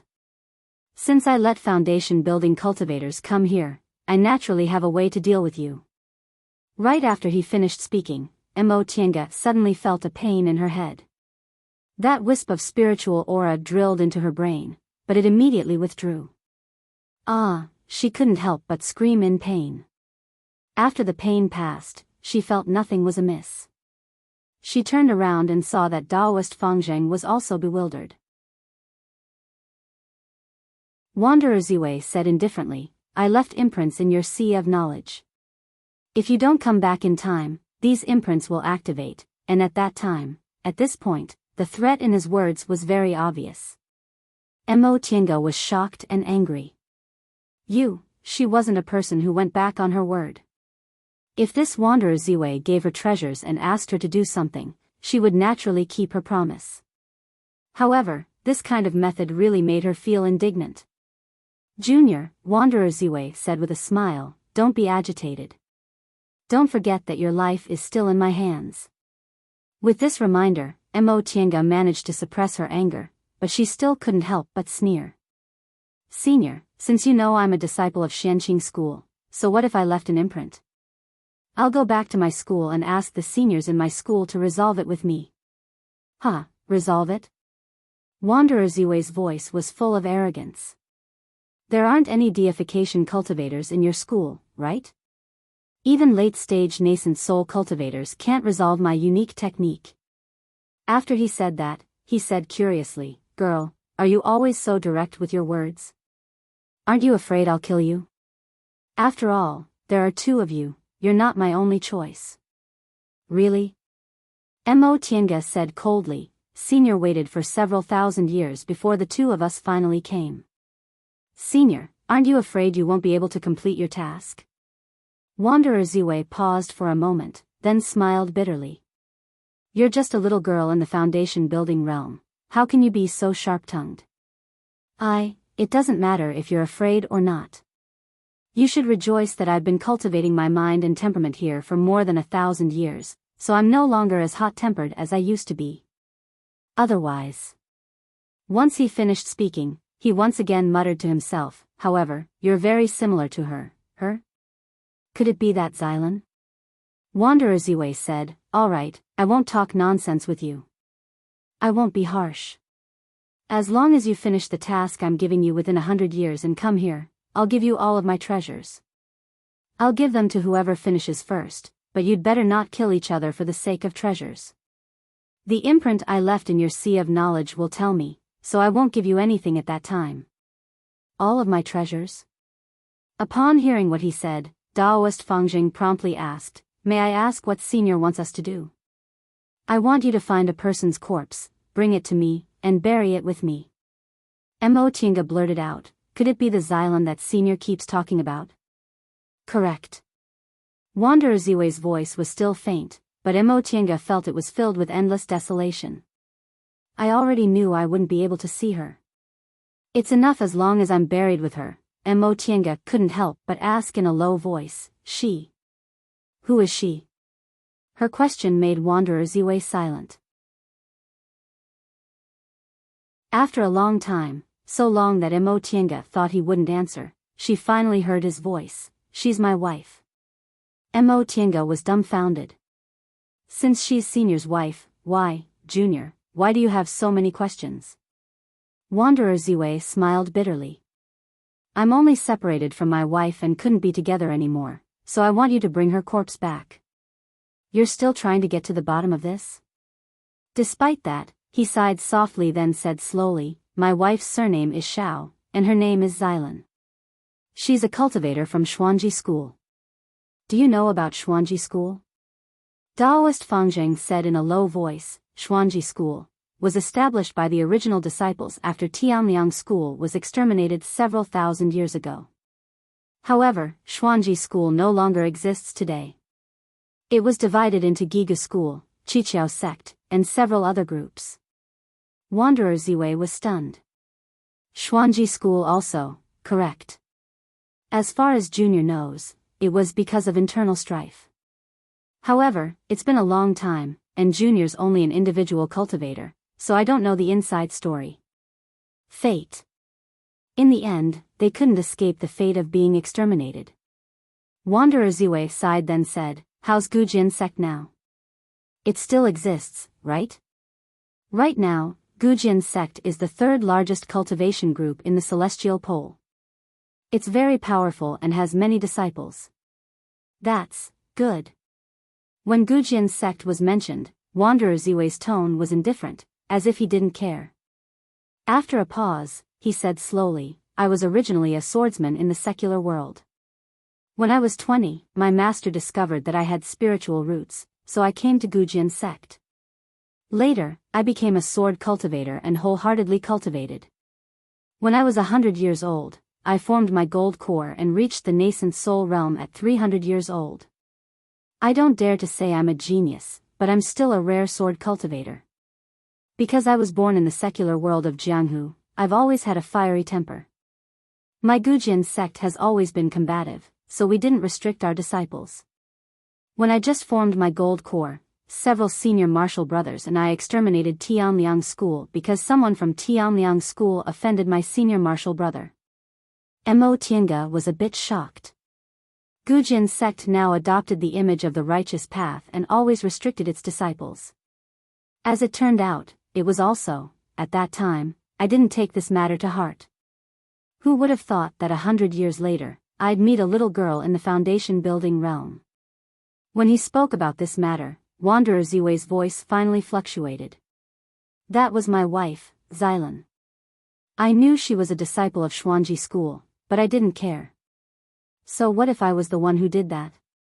With my strength and identity at that time, if I wanted to marry her, how could a small cultivation group like Xuanji School dare to refuse?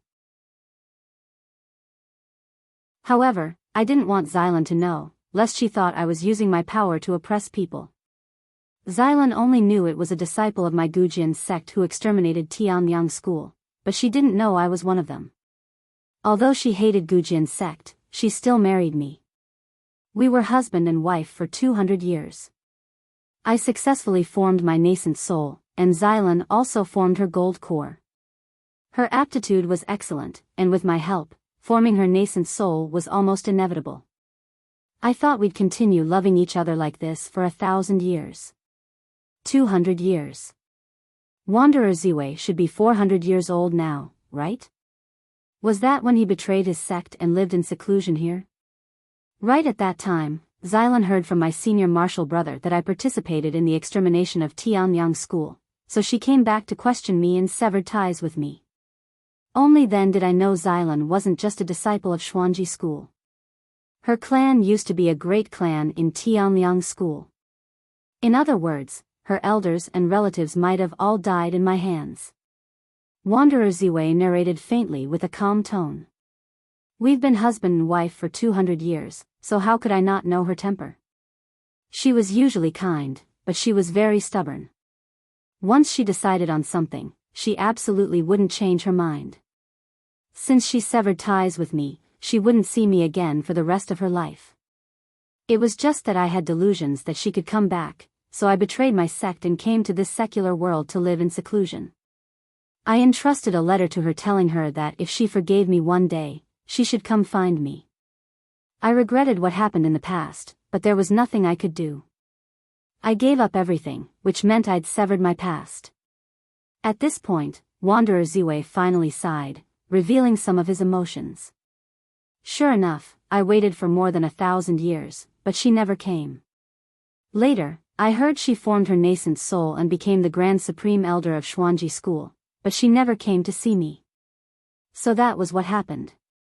Xiao Xylan was a disciple of Xuanji School, so it was no wonder there were traces of Tianliang School everywhere in this valley. They were husband and wife for 200 years, so all of this must have been passed on by Xiao Xylan to Wanderer Ziwei, right? Juniors, go to Xuanji School's former encampment, find Xylan's corpse, and bury it with me. I'll give you the things I've collected in my lifetime.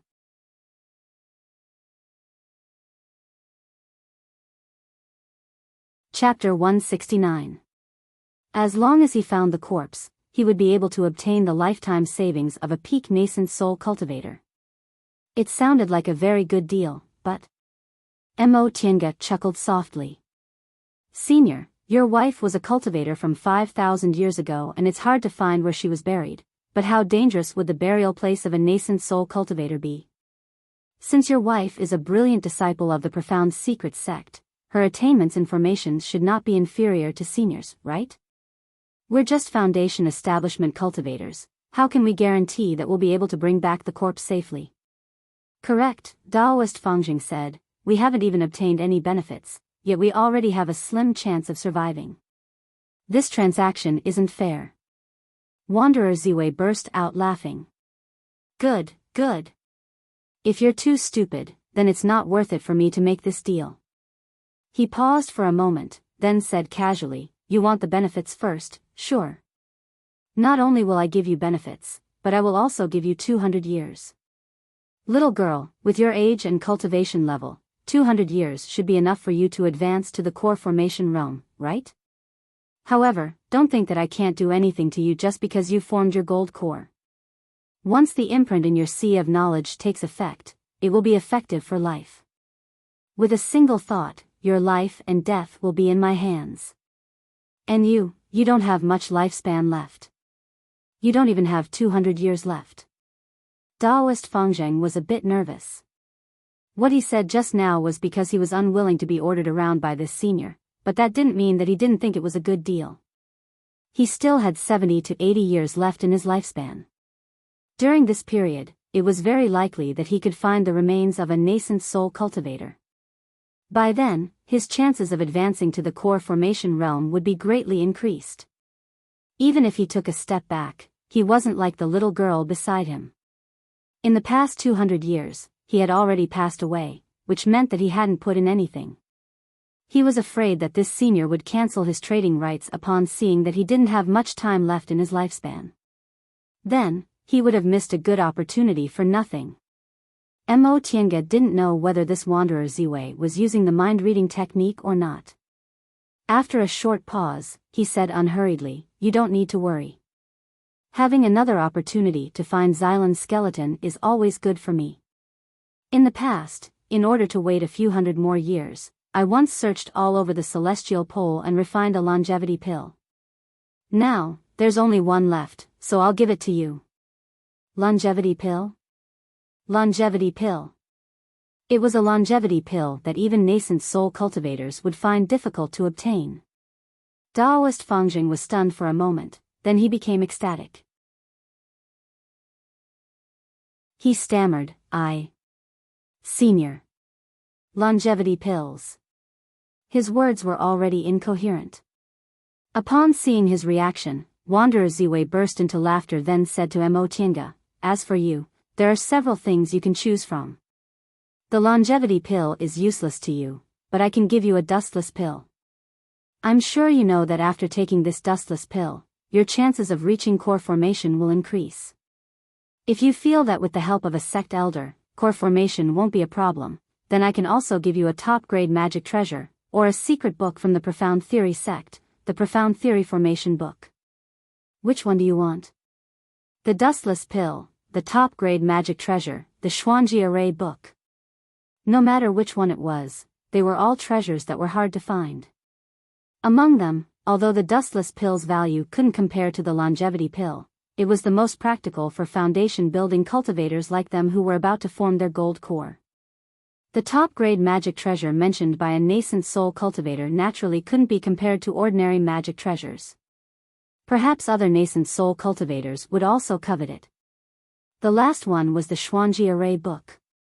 The Tao of Formations was broad and profound. Brilliant formation books were naturally priceless, but ordinary cultivators simply didn't have the energy to study them. They could only be used to exchange for spirit stones, so they were the most useless. But for Mo Tiange, Senior, Junior wants the Xuanji Array book. Oh. Wanderer Ziwei was a bit surprised. Obviously, he didn't expect she would choose this book. Mo Tiange said, "Although dustless pills and magic treasures are precious to Junior, it's not impossible to obtain them. It's just that this Xuanji Array book is one of a kind." "Correct. Since you're a Xianqing school disciple and have such a high cultivation level at such a young age, you must be an elite disciple. Presumably, it won't be difficult for you to obtain medicinal pills and magic treasures.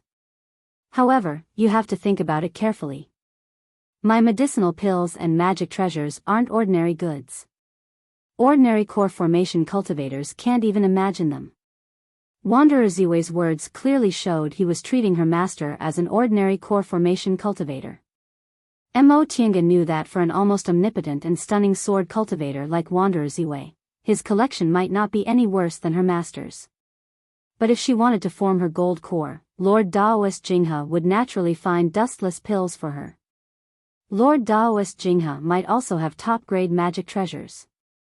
As for the Xuanji Array book, since it was Xuanji School's secret, it must have its own uniqueness. If she missed it, it would be very difficult to obtain it again. Besides, she kept an eye on Xiao Xylan. Since Xiao Xilan was the Grand Supreme Elder of Xuanji School, the place where she was buried must also be filled with traps, right? With this Xuanji array book, the danger would be greatly reduced. Junior has made up her mind. Mo Tiange paused for a moment then continued, however, Senior, fellow Daoist Fangzheng doesn't have much time left in his life. You gave him a longevity pill, so even if he can't find it in 200 years, it won't be a loss to him unless he advances to the core formation realm. But even if I don't advance, I'll still have several hundred years to live. It'll be fine if I find his corpse, but if I can't, wouldn't that be too much of a loss? This isn't fair to me. Regarding this matter, Mo Tiange was very angry. She now had a bright future ahead of her, but someone placed a 200-year restriction on her for no reason. If she didn't succeed, she'd lose her life. How could she feel good about that? Besides, the reason she started cultivating was to fight for her freedom. Now that she was under someone else's control, it really wasn't a happy thing. It was just that this Wanderer Ziwei's methods were extraordinary and he didn't say anything too harsh, so she was willing to endure it. As if he could sense her anger, Wanderer Ziwei chuckled. Little girl, you're really unwilling to suffer even the slightest loss. Alright, I'll give you another sunstone, how about it? As for the medicinal pills and treasures on this table, you can divide them among yourselves. In addition, as long as one of you brings back Xilan's corpse within 200 years, I'll erase the imprints in your sea of knowledge. Therefore, before you pass away, you must remember to come back and take a look. Maybe one of you has already completed it, ha ha ha. Perhaps because he lived alone for 1,000 years, this Wanderer Ziwei obviously had an evil side to his character, so he was deliberately teasing them. Mo Tiange took a deep breath to calm herself down. She mustn't be angered by him first. Alright, since it's like this, Junior can only accept it. 200 years. Junior is a bit curious. Once Senior opens the restriction that preserves your divine sense, can it last for as long as 200 years? Wanderer Ziwei humphed coldly and arrogantly. Little girl, even if you come from a famous cultivation group, your experience and knowledge are still shallow. This is a divine sense-severing technique I created myself. Not to mention 200 years, I'm afraid my divine sense will still be there even after you pass away.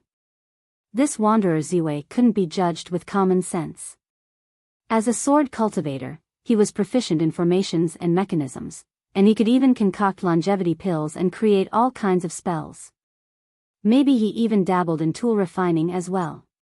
He could practically be considered an all-rounder, so it wouldn't be surprising if he created some kind of unique divine sense technique. What about you?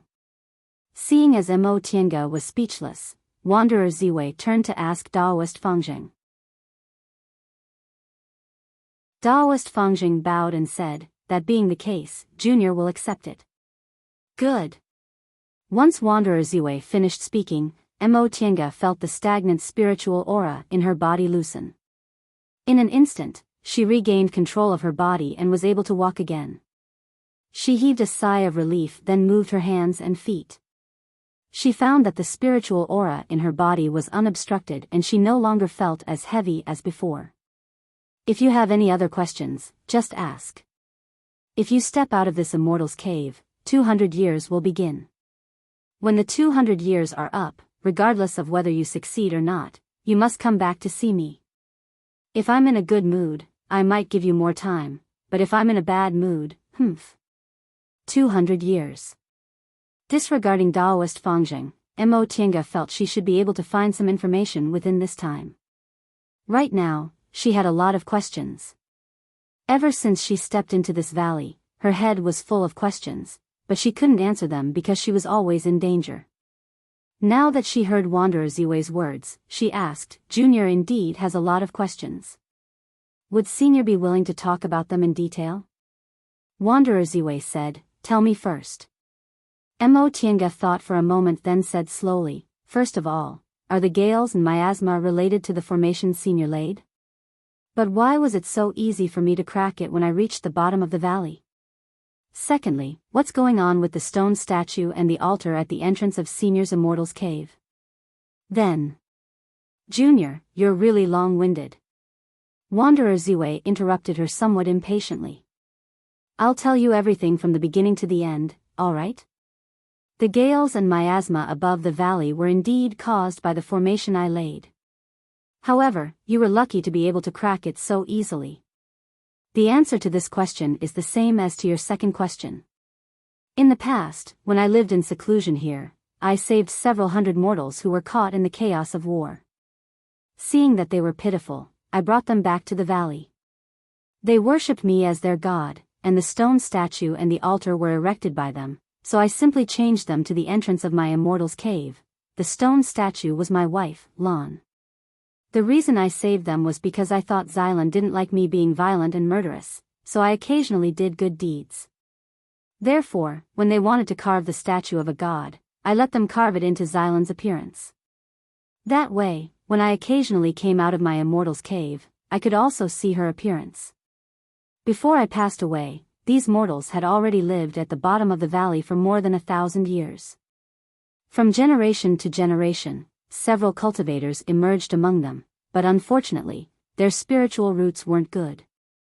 Later, when I sensed my lifespan was nearing its end, I ordered those cultivators to move all the mortals out of the valley. There was an invisible spirit vein in this valley, but when I passed away, I laid this invisible spirit vein into an illusory formation, so it was no longer suitable for mortals to live in. It was precisely because there was no one here to maintain the formation that you were able to crack it so easily. I see. The illusory formation Senior laid in the hall was based on this invisible spirit vein? Why was everything fake, but the damage was real? How did we get out of the formation? Humph. Wanderer Ziwei let out a cold humph and said, this naturally involves complicated theories, which I've recorded in the Xuanji formation book. If you thoroughly study it, you'll naturally understand. As for breaking the formation, the 9 of you either had your blood essence sucked dry, were too weak, or had enough willpower to resist the illusory formation, so there was no need for the formation to exist. I was being lenient with this formation, it was to test your willpower. Otherwise, you would have been trapped inside for an eternity without being able to come out. This life is eternal, and eternity is only one day. Once this formation is activated, everything will end after one day. If you can't control yourself and are tempted, your blood essence will be exhausted and you'll die. If you can control yourself, your life will be like eternity, endless time, and in the end, you'll go mad and die. Therefore, if you can't break the formation, you can only die. Both Mo Tiange and Daoist Fangzheng were terrified. Such a terrifying formation. Although it was an illusory formation, it was even more terrifying than a killing formation. At that moment, Daoist Fangzheng was already faintly regretting his decision. Why wasn't that Xuanji formation book given to him? So this series of hurdles was only Senior's test? Correct. Daoist Ziwei's tone was faint and somewhat grim. If you can't even withstand the gales and miasma when you enter the valley, you're basically a cripple. As for the illusory formation, it's a test of your temperament and willpower. If you can't pass it, you probably won't have the patience to find Xylan's corpse. As for the bewitching Moonstone Passage, it's a test of whether you're too greedy and calm enough. If you're easily bewitched by those treasures, I'm afraid you'll also go back on your word. Finally, there's the puppets here. If you can't even defeat 5 of them, your strength is too weak. Of course, in the end, you still have to let me see them myself. If you're too stupid, I'll kill you on the spot. The 2 of you aren't bad, you both passed. Mo Tiange couldn't help but feel angry at his words, but in the end, she forced herself to endure it. This Wanderer Ziwei was indeed selfish and callous. He set up so many hurdles, but he never considered the lives of the people who entered the valley. If Xiao Xylan was really like he said and didn't like disputes, she must have loved him very deeply to be able to tolerate him for 200 years and still be a loving couple. What's wrong, little girl? Do you have a problem with that? Mo Tiange couldn't help but say angrily, Senior, are you using the mind-reading technique again? Upon seeing her anger, Wanderer Ziwei burst out laughing. Don't be so fierce to me. Didn't your master tell you to be respectful to your seniors? I'll endure it. Mo Tiange took a deep breath and stopped talking. She was used to living with Lord Daoist Jinghe. She indeed didn't treat her seniors with enough respect. However, that also depended on who it was. After half a day, she roughly figured out Wanderer Ziwei's character. If this senior didn't meet his requirements, he wouldn't even spare a glance at her. If she passed his test, he wouldn't be stingy with what he had. Mo Tiange's display of her little temper might even make him more fond of her. Junior also wants to ask if senior knows the art of engineering. Oh. Wanderer Ziwei was a bit surprised to hear her question. Little girl, you actually know the art of engineering? That's rare.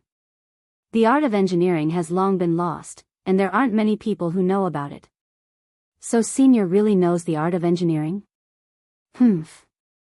Wanderer Ziwei said proudly, I know a little. What? Do you want me to teach you the art of engineering? Mo Tiange hastily said, if senior is willing to teach me, junior will definitely do her best to find your wife's corpse. Don't tell me you're not doing your best now. Don't forget that your life is still in my hands, Wanderer Ziwei said lazily. Huh, you're really interesting. Wanderer Ziwei laughed heartily when he saw Mo Tiange's expression. A strange spiritual aura circled around her body. Alright, I'll be honest with you. It's not impossible for me to teach you the art of engineering, but let's talk about it when you fulfill your promise. If I teach you everything you want to know in one go, wouldn't that be boring? Mo Tiange's expression softened. What Wanderer Ziwei said was reasonable.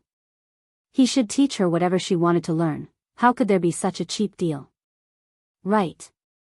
Wanderer Ziwei changed the topic. Those puppets just now.